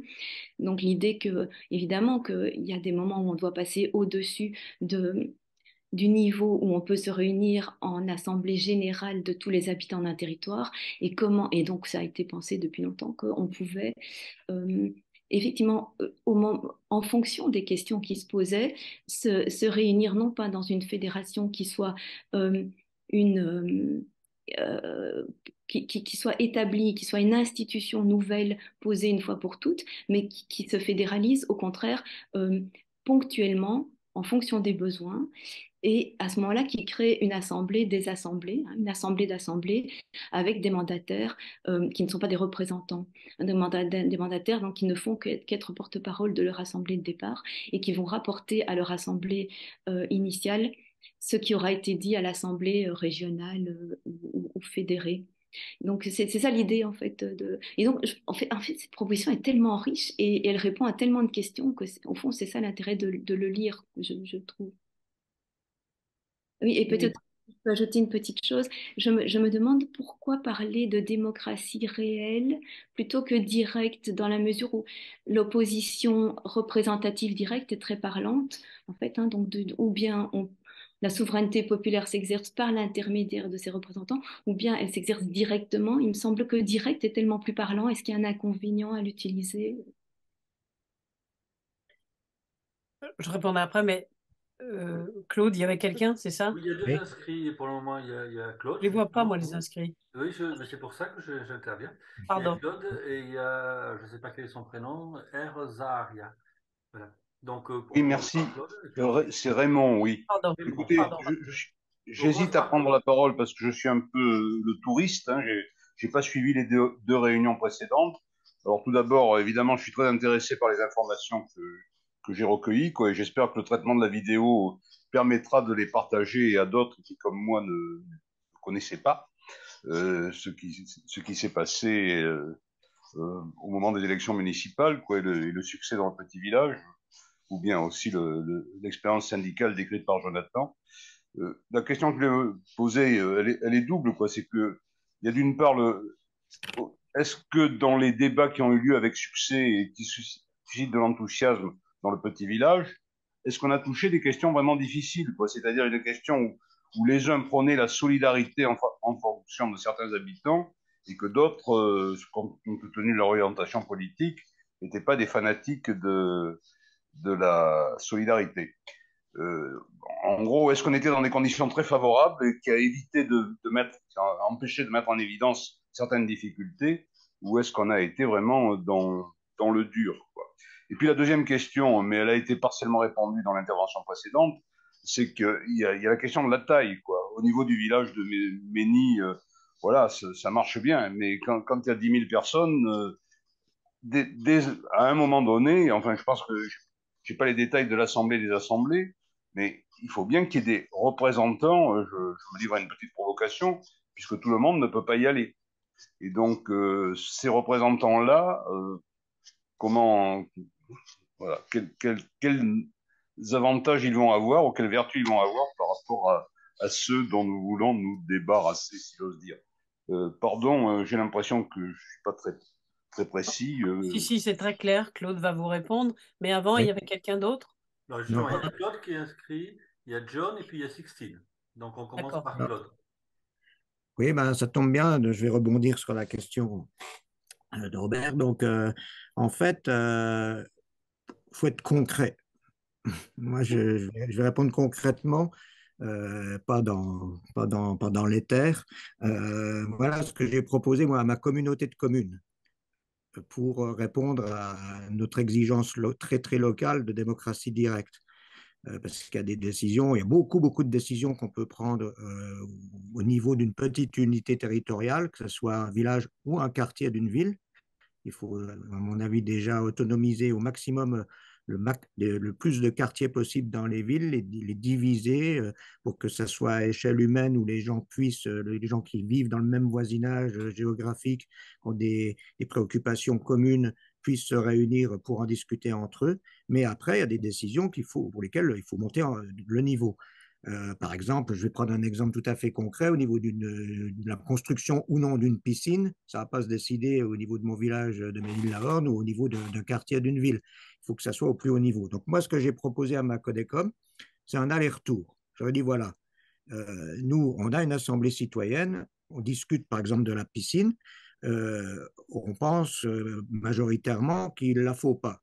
On va envoyer un délégué avec un mandat impératif à la communauté de communes. Arrivé à la communauté de communes, ce délégué-là va peut-être entendre des arguments qu'il n'avait pas entendus dans son assemblée. Il faut donc qu'il puisse bénéficier d'au moins un aller-retour, au moins un retour vers l'Assemblée de base pour dire, ben voilà, on avait dit non, mais on n'avait pas pensé à tel ou tel argument, qu'est-ce que vous en pensez maintenant? Et ensuite, je reviens une deuxième fois à la communauté de communes avec la décision définitive des habitants. Alors, je dis au moins un, ça pourrait être plus. Eh bien, le président de la Codecom et quelques maires n'excluent pas cette possibilité. Eux, ils n'en ont pas besoin, puisqu'ils n'ont pas d'assemblée populaire délibérante, mais ils ont quand même un conseil municipal. Et certains ont dit le conseil, c'est plus facile à réunir qu'une assemblée, mais ça serait utile aussi pour notre conseil municipal de pouvoir quelquefois repenser sa décision à l'aune de ce que le délégué aura entendu au niveau supérieur. Donc en fait, c'est quelque chose de tout simple et de tout à fait concret qu'on pourrait parfaitement mettre en œuvre dans les communautés de communes d'abord, puis ensuite dans les villes. Si chaque quartier devient une commune à lui tout seul et que la ville devient la communauté de communes, eh ben on se trouve exactement dans la même situation que les villages. Après, il y a les niveaux supérieurs, le département, la région. Eh bien, on peut imaginer des systèmes similaires. Moi, j'en suis pas là. Je vois ce que je peux faire à mon niveau. Mais il y a des pays comme le Rojava ou des peuples comme le Chiapas qui ont mis au point des systèmes qui fonctionnent à l'échelle de plusieurs milliers, voire millions d'habitants. Donc, pourquoi pas nous? Et en fait, c'est pas si compliqué que ça. Il n'y a pas vraiment d'opposition majeure même moi, dans mon secteur, les élus de ma communauté de communes, ils regardent notre expérience avec un œil plutôt intéressé, pas hostile en tout cas. Sauf qu'ils osent pas, pour la plupart, ils me disent bah, ça marcherait pas chez moi, c'est pas possible, je vais pas le faire. Mais en fait, ça marcherait tout aussi bien chez eux que chez moi. Juste, il faut essayer, quoi. Mais il y a moyen, quoi, pour répondre à ces questions-là. On peut imaginer, comme disait Michel, tout un système. Yannick a répondu aussi, ça a déjà été inventé, il y a plein d'expériences. On ne part pas du néant, quoi. Oui, voilà. c'est ça. Ouais. Il y a John qui est inscrit, puis Sixtine. Donc, John, à toi la parole. Oui, moi, pour compléter la réponse de Claude, en fait, je disais en introduction, fonctionnaire territorial. Donc, j'ai travaillé à à la mairie de Commercy et maintenant, je travaille à la communauté de communes. Et en fait, des décisions, il n'y en a pas tellement, on va dire, des décisions politiques, il y en a pas tellement. Au quotidien, c'est plutôt de la gestion. Et on avait eu ce débat-là, justement, au moment de la liste avec l'Assemblée citoyenne. Et Claude nous avait aussi éclairé là-dessus, parce que c'est vrai que lui, comme il est élu, il a l'expérience, mais moi, je le retrouve dans mon activité. Construire une piscine, euh, refaire une route, ouvrir une école. Voilà, il y a plein de décisions comme ça qui se prennent. Il n'y en a pas tellement, et en fait, on aurait largement le temps de pouvoir débattre, faire ces allers-retours-là, associer les habitants qui sont concernés, que ce soit dans un quartier parce qu'on refait une rue, que ce soit dans tout un centre-ville parce qu'on refait la place centrale, que ce soit toute la Codecom parce qu'on refait une piscine. En fait, il y a différents niveaux qui peuvent être associés, et avec le temps, il faut prendre le temps parce que finalement, on se retrouve souvent avec des décisions qui sont prises, qui satisfont pas forcément une grande partie de la population, ça crée des tensions, etc. Donc finalement, le temps qu'on investit à faire ces allers-retours que propose la Claude, c'est du temps de gagner par la suite sur la qualité du vivre ensemble. Et voilà. Et il suffirait aussi d'avoir des. Donc il y a les élus qui sont chargés d'appliquer les décisions comme ils peuvent faire à Ménil, là. Et il peut aussi y avoir des fonctionnaires territoriaux qui sont chargés d'aller animer rassembler, faire vivre la démocratie de quartier, être au service des citoyens, sous le contrôle des élus. Il peut y avoir aussi un rôle à jouer des fonctionnaires territoriaux que justement, moi, je défends au sein de ma fédération dans la vision un petit peu du travail des fonctionnaires. Sixtine, c'est à toi.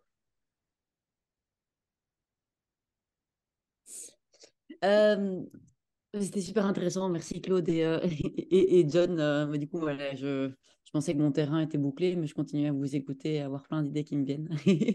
Moi, en fait, j'ai fait, juste pour compléter encore, alors j'ai, en mauvais élève que je n'étais pas à l'époque, j'ai fait le mouvement inverse que celui que Michel propose. C'est que moi, en fait, je suis partie complètement de la théorie à la base. Moi, j'ai lu Bookchin comme une bonne théoricienne de la démocratie. Bon, Bookchin s'est certes inspiré d'expériences pratiques, mais moi, j'étais vraiment dans l'aspect théorique. Et donc, j'ai passé tout au début, avant même de le rencontrer, enfin, avant le début du mouvement des Gilets jaunes, à réfléchir à ce problème de la représentation, voilà, comment est-ce qu'on peut avoir une représentation qui soit complètement démocratique, enfin, ou plutôt une délégation. Et en fait, enfin, voilà, pour juste donner peut-être un ou deux éléments théoriques, bon, même si je ne crois absolument pas que ce mouvement théorie vers pratique est encore bon et que j'aurais dû vous rencontrer plus tôt, au final, c'est mon chemin et je l'accepte. Moi, ce que je trouve intéressant dans la représentation, c'est qu'en fait, on met plein de choses derrière qui sont politiquement complètement différentes. Et alors, il y a des travaux assez connus sur la représentation de Anna Pitkin, qui a écrit en 67 un livre assez... vraiment qui rassemble tous les concepts de représentation, et il a une définition assez générique de la représentation que moi je pense qu'il peut être utile, qui est que la représentation, c'est rendre présent ce qui est absent. Et en fait, là, la question, c'est qu'est-ce qui est absent? Est-ce que c'est le peuple ou est-ce que c'est le peuple qui n'a pas d'intérêt déjà délibéré, déjà constitué, qui est une espèce d'unité monolithique que visiblement les représentants ici actuellement pensent avoir? Ou alors, est-ce qu'on rend présent une décision déjà délibérée par le peuple en assemblée? Donc un mandat, quoi. Et puis alors, comment est-ce qu'on va le faire? Est-ce qu'on va le faire par des gens qui ont un pouvoir pendant 5 ans ou est-ce qu'on va le faire par des gens qui sont liés à ce mandat bien précis? Est-ce qu'on va le faire technologiquement? Mais alors, du coup, on manque tout l'aspect délibération que Claude montrait bien, de pouvoir faire des allers-retours pour en fait avoir des personnes qui vont au niveau supérieur, qui disent ah ben tiens, vous avez pensé à tel argument, etc. Mais en fait, il y a ça qui peut être intéressant. Et alors, moi, dans mon travail de terrain que j'avais fait aux États-Unis avant d'arriver à Commercy, gros détour pour arriver à Commercy au final quand même, sachant que je viens de Bruxelles. Et du coup, eux, ils pensaient aussi à certains moments quand il y a des gros blocages entre communes, par exemple, sur des points, typiquement des partages de ressources. Ce qu'on peut imaginer aussi, c'est des espèces de grands forums délibératifs entre assemblées, c'est-à-dire que généralement, on considère qu'on ne peut pas délibérer à plus de 1000, et encore, ça peut toujours changer, mais on pourrait avoir des énormes forums où les gens viennent se parler entre différentes communes pour comprendre davantage les arguments des autres communes et que ça ne passe pas uniquement par le délégué. On pourrait aussi penser, après qu'il y ait tous ces moments de délibération, à des référendums à ce moment-là. Le problème du référendum, c'est quand les gens sont tout seuls et puis viennent voter dans un isoloir et qu'ils n'ont pas réfléchi à ça. Mais on pourrait penser en fait à des référendums sur des vastes territoires après de multiples délibérations, quand c'est vraiment des sujets super contentieux comme le partage des ressources typiquement, et qui le sera d'autant plus dans les périodes qui viennent. Donc voilà, donc en fait, il y a plein de solutions pour penser à ça, c'est simplement que, on va dire, ça a été tellement, le gouvernement représentatif a été tellement imposant que en fait, on ne pense pas du tout à la manière dont repenser cette représentation, et ça a été fait par les mouvements, et en fait, il suffit de regarder ce qu'ils font et de les aider, et puis de transmettre ce qu'ils ont fait aussi. Voilà. Michel est inscrite. Et si je puis me permettre, parce que Jean-Michel Drebon, dans son introduction, avait parlé de la façon dont on prend les décisions en parlant de son syndicat, où c'est pas à 50%, mais 70%. Est-ce qu'il y a des choses comme ça qui existent aussi dans les expériences où on reste sur une question majoritaire? Michel, c'est à toi. Jean-Michel, tu veux répondre tout de suite? Jean-Michel, tu veux répondre tout de suite? Tu m'entends là? Non, mais vas-y. Non, parce que T'inquiète. moi, je vais me faire l'avocat du diable par rapport à la démocratie. Je reprendrai la question de la démocratie réelle par rapport à la démocratie directe, Annick, mais ça demande un développement trop long pour... on reviendra là-dessus à plusieurs reprises, hein, parce que le séminaire ne fait que commencer et il reprendra l'année prochaine. Alors la question que je voudrais me poser, moi, que je pose, c'est, j'entends bien ce que dit Claude, ce que dit Jonathan, effectivement, c'est extrêmement parlant, je l'ai dit, mais par exemple, comment répondre aux lois sur l'immigration, que ce soit en Italie ou en France, la loi qui se prépare, comment répondre nous-mêmes, c'est-à-dire à l'échelle où nous sommes, hein, je le dis bien, comment répondre aux différentes mises en cause du service public. C'est pas simplement le désert médicaux dans les campagnes, c'est beaucoup plus que ça. C'est-à-dire que le service public n'est plus du tout ce qu'il était. Et du même coup, même la sécurité, c'est-à-dire que les citoyens passifs l'ont largement emporté sur les citoyens actifs, pour l'essentiel. Seulement, jusqu'à présent, ils étaient un peu sécurisés, un petit peu partout. Maintenant, les États sociaux ont été démontés. Ça a commencé très largement avec Thatcher en Angleterre. Donc, à notre niveau, au niveau de base, c'est-à-dire au niveau local, là où on est efficace, ou le lieu dans lequel nous sommes, comment répondre? Donc, est-ce que vous vous êtes déjà posé la question? J'imagine que oui. Donc, Claude, est-ce que tu pourrais me répondre? Est-ce que tu Oui, as une idée? oui, la réponse ne va pas te plaire. C'est que, à mon avis, pour l'instant, on ne peut rien faire. C'est une Ouais. opération de longue haleine. C'est-à-dire que ben, l'Assemblée citoyenne, elle permet aux gens, justement, qui ne se rencontrent jamais, de se rencontrer et d'entendre des arguments qu'ils n'ont jamais entendus parce que chacun navigue un petit peu dans son cercle de pensée ou d'opinion. Elle s'auto-alimente avec des idées soit nauséabondes, soit progressistes. Et voilà. Donc l'Assemblée permet de se rencontrer. On a eu un exemple pour répondre à la question de Robert, je crois, sur les trucs clivants.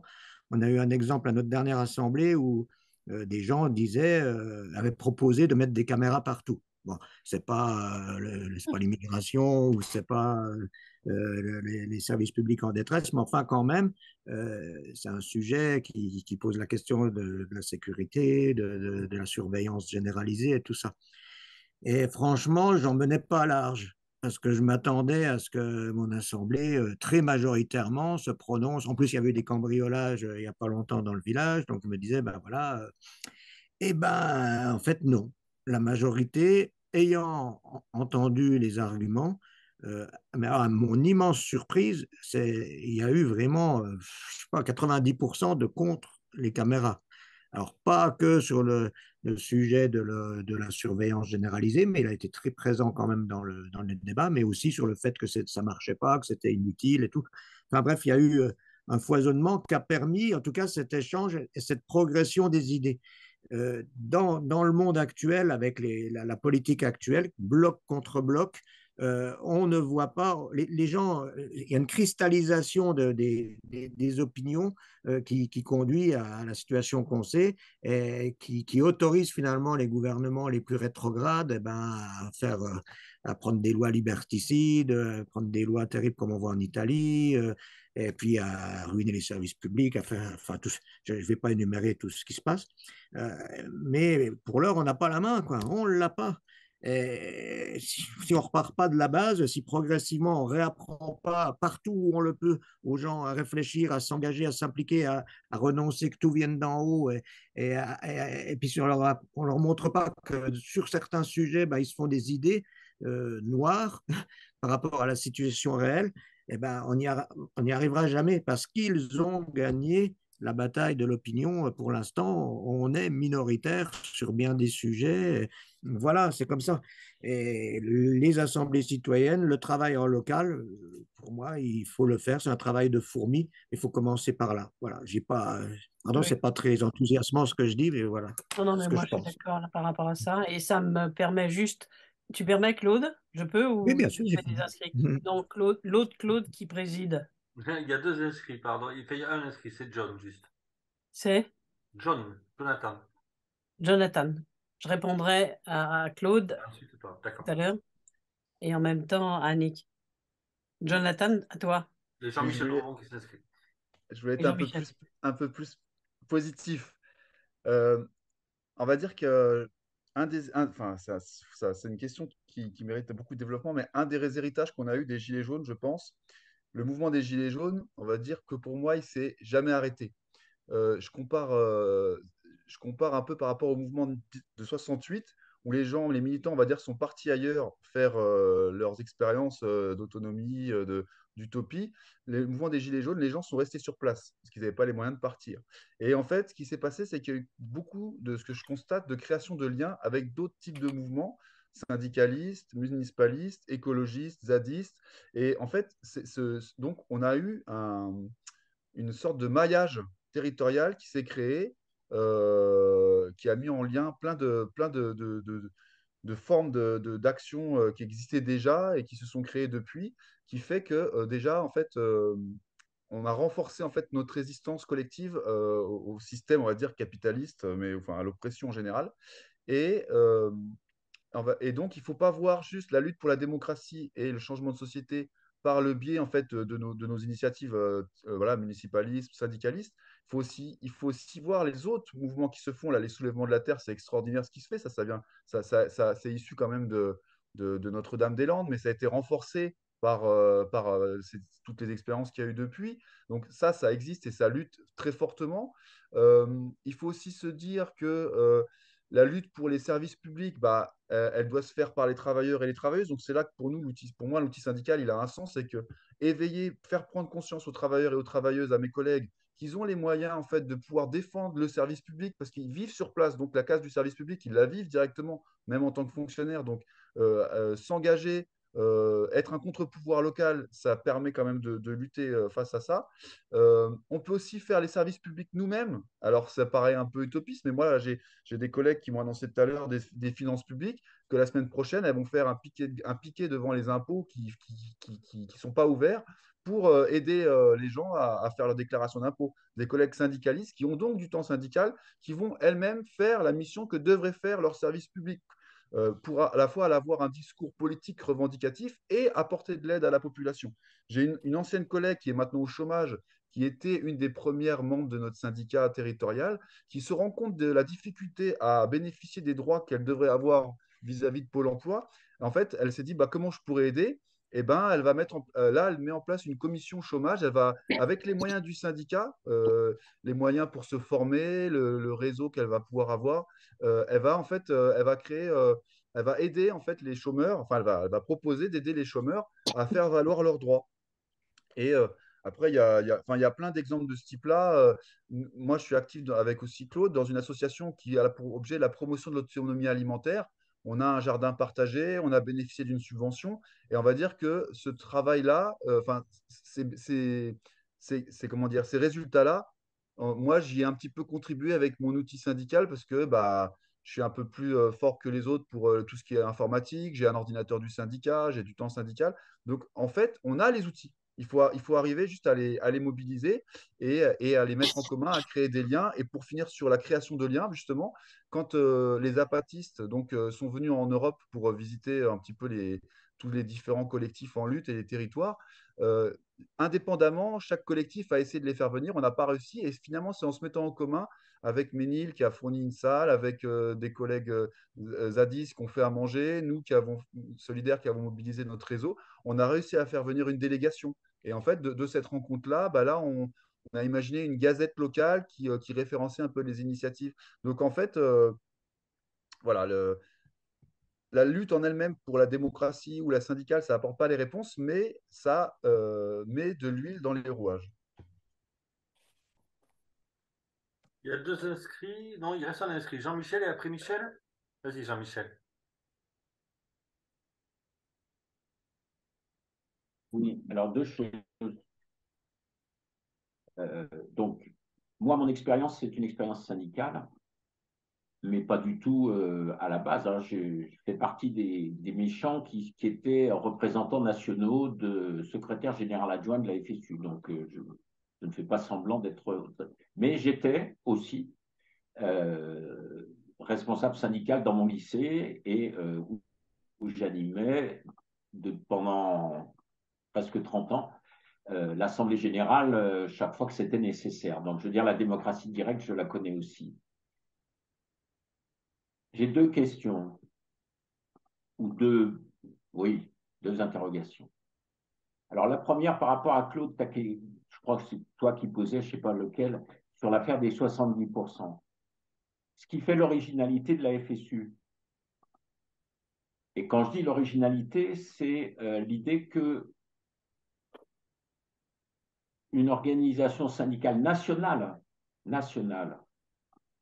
parce qu'on ne peut pas rester qu'au niveau local. C'est là où voilà, j'ai un vrai problème avec les expériences que vous décrivez et qui sont tout à fait passionnantes et qui sont tout à fait possibles et réelles. Pour l'instant, personne, jamais nulle part, n'a réussi à faire que ça atteigne un niveau qui soit un niveau national, etc. Parce que là, on est obligé de passer par des délégations, par des représentants, etc. Alors, ces représentants, ils peuvent rendre compte directement et régulièrement, ils peuvent être révocables, enfin, il y a plein bien évidemment, d'outils qui permettent de limiter la dégénérescence de la démocratie représentative et délégataire, mais enfin, j'ai du mal à penser qu'on pourra totalement s'en passer, je ne crois pas à ça. L'affaire des 70%, c'est d'abord, premièrement, dans la FSU, la reconnaissance qu'il existe des tendances, c'est-à-dire la reconnaissance que non, on n'est pas tous d'accord. Et non, on peut même à certains moments ne pas tomber d'accord. Pas parce qu'il y a des bons et des méchants, non, simplement parce qu'il y a des projets, des orientations, des débats qui font que, ben voilà, on ne va pas tomber d'accord à l'instant T. Or, le problème, c'est que quand tu fais une grève reconductible, ce n'est pas dans un mois que tu décides si tu la reconduis ou pas. C'est ce soir. Tu reconduis demain matin ou tu ne reconduis pas demain matin? Et ça, ces questions-là sont des questions extrêmement importantes. Et l'affaire des 70%, ce n'est pas le 70 qui est important. Ce qui est important, c'est de dire, ce n'est pas une majorité qui va l'emporter sur une minorité. Ce qui est important, c'est l'idée que tout le monde se dise, nous allons travailler ensemble à trouver la solution qui permettra que tout le monde s'y retrouve. Ou tout le monde. Au moins une très large majorité qui dépasse largement l'affaire des 50%. Et ça, par expérience, par vécu, c'est quelque chose qui fonctionne très bien, mais qui nécessite qu'on sorte, et ça c'est un choix, qu'on sorte de l'affrontement. Ce qui fait parfois des batailles syndicales, ce n'est pas simplement qu'il y a des gens qui veulent tel point de vue plutôt que tel autre, non. C'est le fait que les gens qui pensent tel point de vue, tel avis sur telle ou telle chose, au lieu de dire, eh bien, je vais discuter, je vais débattre avec ceux qui pensent autrement, qui vivent autrement la chose. Parce que si on a des avis différents, ce n'est pas seulement parce que les uns pensent bien et les autres pensent mal, ou les uns sont des centralisateurs et les autres des anarcho-syndicalistes sur le terrain. Non, c'est simplement que logiquement, on a des débats, on discute, on réfléchit, on a des problèmes qui nous sont posés et qui sont importants et qui sont larges. Et encore une fois, pour moi, dire ça, c'est pas dire ce qui se passe dans le petit village de Claude, pas celui qui préside, mais celui qui est intervenu tout à l'heure. C'est pas important. Bien sûr que si, c'est très important. Et c'est évidemment comme ça qu'on commence à construire un fonctionnement démocratique. Parce que si on ne le vit pas au quotidien, ça n'existera pas. Mais par contre, dire ça pose aucun problème à l'étendre et à le généraliser, etc., ça, je ne crois pas à ça. En tout cas, personne ne m'en a fait la démonstration. Voilà. Donc, je me permets de poser la question sous cet angle-là. Ah, donc, avant de l'étendre et d'en faire la démonstration, je reprendrai ce qu'a dit Claude, encore faut-il commencer. C'est-à-dire qu'il faut inverser maintenant le rapport qui a présidé à l'institutionnalisation de la République, à l'élaboration des orientations théoriques et qui a présidé à la gestion du gouvernement au sens large du terme. Nous sommes les héritiers de 2 siècles de délégation de pouvoir. Donc, en ce moment, partout, dans le monde, la question se pose sur comment reprendre en main nos propres affaires. Il faut commencer. Mais par ailleurs, il ne faut pas confondre la mise en cause d'une théorie post-construite avec l'absence de réflexion critique. C'est-à-dire que pour moi, je privilégierais la pensée critique et l'élaboration critique par rapport à une théorie qui est toujours préconstruite et qui, en fait, vient se surimposer à une réalité qui, toujours, est bien différente de ce que les théoriciens avaient prévu. Donc, inverser le mouvement dans un premier temps. Ça ne veut pas dire que, à terme, si tu veux, moi je ne crois pas non plus à l'auto-organisation de la révolution à bas bruit, spontanée, et tout d'un coup il va y avoir une centralisation. Parce que la question que tu poses, Jean-Michel, elle est insoluble dans l'état actuel. Il faut d'abord commencer. Et commencer par, non pas la démocratie, du coup je réponds à Annick, non pas la démocratie directe, mais la démocratie réelle. Et quelle est la distinction pour moi entre démocratie directe et démocratie réelle? C'est tout simplement que la démocratie directe a été théorisée et est extrêmement simple en principe à mettre en œuvre, c'est-à-dire que le peuple est d'abord et avant tout législateur. C'est ce que vient de nous démontrer admirablement, non seulement théoriquement, mais surtout concrètement, Claude, avec l'expérience de son village. Et donc, la démocratie réelle, c'est la perception d'une démocratie par ceux qui la pratiquent. Et certains peuvent parfaitement imaginer cette démocratie dans une réalité qui est différente, avec une représentation possible, même transitoire, avec tout ce que ça implique comme contre-pouvoir d'un côté, et puis comme remise en cause, et donc les gens qui sont représentants rendent des comptes, etc., etc. Je renvoie à tous les débats qui se sont déroulés pendant la Révolution française et même pendant la Révolution anglaise. Si on lit, par exemple, bon, nous sommes à une période radicalement différente, mais pendant la Révolution anglaise, raison pour laquelle, justement, il y a eu toutes ces étapes de révolution, ensuite glorieuse révolution, pour éviter la prise en main de Cromwell. Mais pendant la première révolution, c'est-à-dire au moment de l'exécution du roi, il y a eu un débat extraordinaire avec ceux qu'on appelait les niveleurs. Donc ce débat, il était premier par rapport à une dimension qui, théoriquement, n'était pas encore pensée du point de vue démocratique. Bref, tout ceci fait que la démocratie réelle, elle est à l'œuvre, c'est-à-dire elle est à l'œuvre non pas avec une théorie toute construite, on a suffisamment d'éléments théoriques pour essayer de mettre ça en œuvre. Alors que la démocratie directe, c'est directement lié aux théoriciens anarchistes du 19e siècle, avec toutes les dimensions peut-être un peu problématiques, mais c'est pas tellement ça, c'est que on ne peut pas anticiper à l'heure actuelle sur l'absence ou non d'une représentation. Sans doute sera-t-elle utile, sans doute sera-t-elle nécessaire, mais elle est réservée à une... Il faut qu'on invente de ce point de vue-là. Donc, si on veut conclure là le débat pour l'instant en l'état des choses, dans ce que tu dis, Jean-Michel, c'est une forme de démocratie à l'intérieur du mouvement syndical. Ton exemple de grève générale, effectivement, c'est une prise de position immédiate. Mais que ce soit la CFDT ou la CGT, par leader interposé, même avec le remplaçant des secrétaires généraux, c'est pas eux qui décident de la reconduction de la grève. La reconduction de la grève, elle se fera à la base. Donc là, de ce point de vue-là, ton exemple était bon d'une certaine manière pour bien montrer la démocratie interne du syndicat, mais c'est bien à la base que ça peut se faire. Et moi, j'imagine, à l'heure actuelle, impossible de penser une, entre guillemets, transition écologique, parce que ça n'existe pas, la catastrophe, elle est là, sans mettre en œuvre un débat démocratique à l'intérieur des entreprises les plus concernées.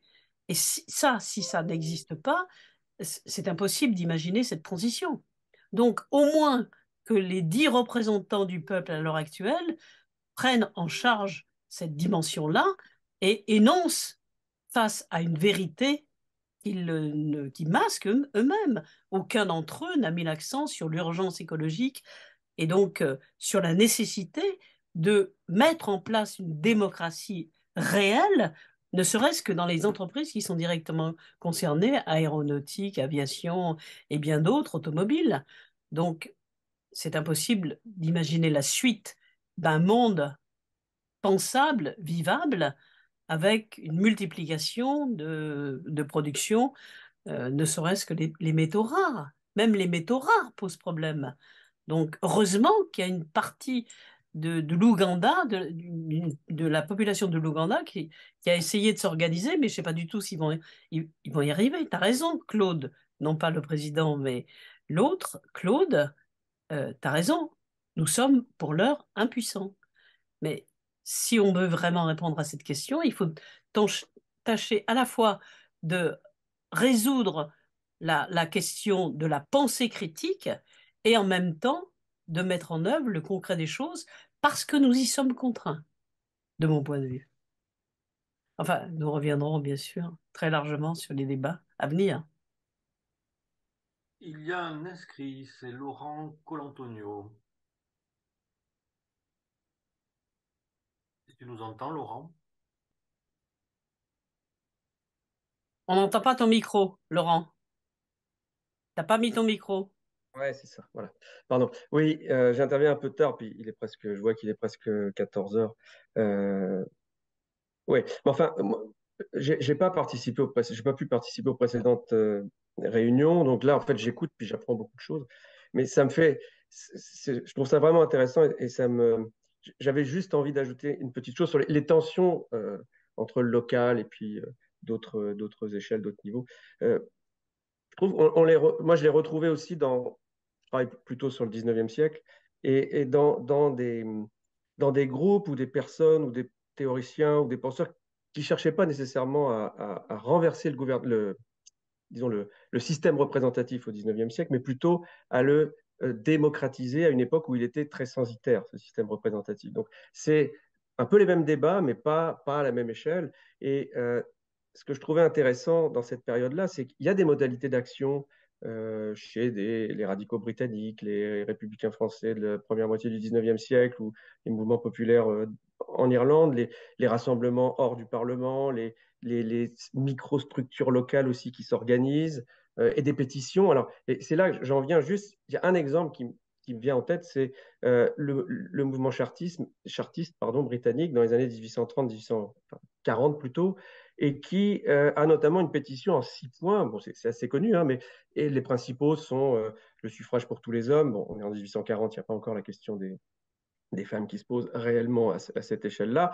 Suffrage pour tous les hommes, vote secret, etc. Et eux n'ont rien gagné, rien obtenu de leur vivant, si je veux parler ainsi. Mais en revanche, à l'échelle de quelques décennies, jusqu'au début du XXe siècle, ils ont obtenu 5 des 6 points. Et le seul point qui n'a pas été obtenu par les chartistes, c'est là que ça rejoint notre débat d'aujourd'hui, c'est le renouvellement annuel du Parlement. C'est-à-dire, en fait, une modalité de contrôle sur les représentants. Et c'est quand même une des questions qu'on se pose ici aussi. Ouais. Si représentation, à un moment, il doit y avoir, comment on fait pour que ces représentants, justement, le peuple ou les gens qui l'ont choisi aient un moyen de contrôler ce qui se passe, ce qui fait. Hein.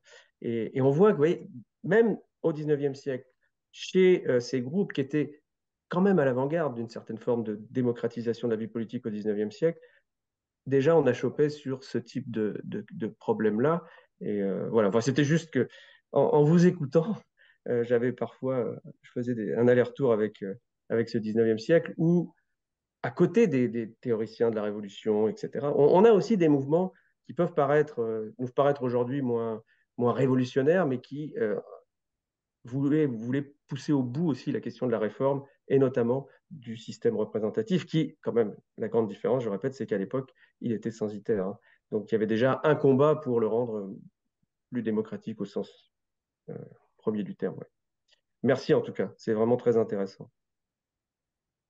Est-ce que je peux juste, en fait, je suis toujours dans ton livre et moi je lis pas beaucoup, donc je prends beaucoup de temps à le lire et il m'instruit beaucoup. Et en fait, il y a une citation de Kent que j'ai trouvée extraordinaire, qui me fait penser aux Gilets jaunes et que je trouve appropriée par rapport à la discussion qu'on a eue aujourd'hui, que ce soit par rapport à ce que fait Claude ou moi, ma vision de l'engagement syndical sur les lumières. Est-ce que c'est possible? Est-ce que je peux la lire? Est-ce que ça a un intérêt? Parce que je ne sais pas si Vas-y, peut-être que vas-y, tout le monde vas-y. En fait, c'est Kant qui donc les Lumières, c'est la sortie de l'homme hors de l'état de tutelle dont il est lui-même responsable. L'état de tutelle est l'incapacité de se servir de son entendement sans la conduite d'un autre. On est soi-même responsable de cet état là de tutelle quand la cause tient non pas à une insuffisance de l'entendement, mais à une insuffisance de la résolution et du courage de s'en servir sans la conduite d'un autre. Sapéraude et le courage de te servir de ton propre entendement. Voilà la devise des Lumières. Ça, c'est la citation. Et pour moi, ça résume vraiment enfin, ce qui a pu se passer pendant les Gilets jaunes et la suite et ce qui se passe encore actuellement. À chaque fois que les gens se mobilisent, ils prennent conscience que voilà, qu'ils peuvent agir et se servir de leur propre entendement et pour après pouvoir décider eux-mêmes. Sauf que Kant, s'il nous écoutait, je pense qu'il serait en désaccord total avec ce qu'on raconte. Mais bon, ça, c'est une autre Important. chose. Non, non, mais c'est vraiment, c'est pour dire que les Lumières sont d'une actualité étonnante à l'heure actuelle. Le siècle des Lumières au sens large, parce qu'il a commencé bien avant en Angleterre, euh, en fonction justement des événements et puis de l'avancée entre guillemets de la force des choses. Et ce dont parlait Laurent, le mouvement des chartistes était précédé aussi du mouvement des coopératives avec les utopistes comme Owen, etc., etc. Donc, c'est vrai que ce retour, c'est pour ça que moi je tenais beaucoup à ce qu'on ait ces références et ces connaissances communes pour qu'on puisse élaborer ensemble. Non pas, on ne va pas sortir de là avec une théorie ficelée sur une orientation théorique ficelée sur la démocratie directe ou réelle, mais je pense que c'est un premier pas. C'est un peu comme l'expérience de Claude ou l'expérience de John.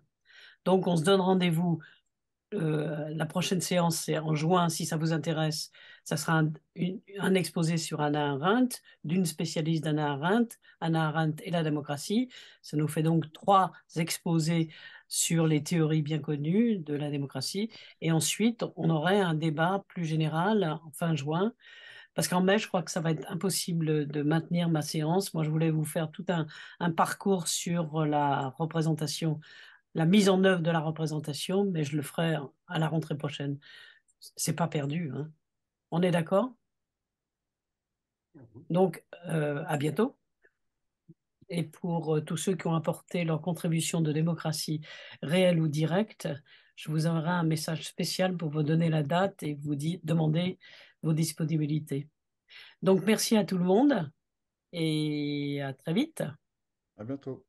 Comme ne le Justement, dirait pas pour Nicole. Sixtine, oui, c'est enregistré les précédents séminaires et ils sont sur le site de la Fondation Copernic ou sur le Facebook Génial. de la Fondation Copernic ou sur le YouTube de la Fondation Copernic. Normalement, dans un des 3 endroits, tu peux les trouver. Voilà. Ce séminaire est organisé par la Fondation Copernic et par le comité de vigilance sur les usages publics de l'histoire et par le collectif critique. Et puis donc au prochain séminaire, on se retrouve dans la rue ou ailleurs.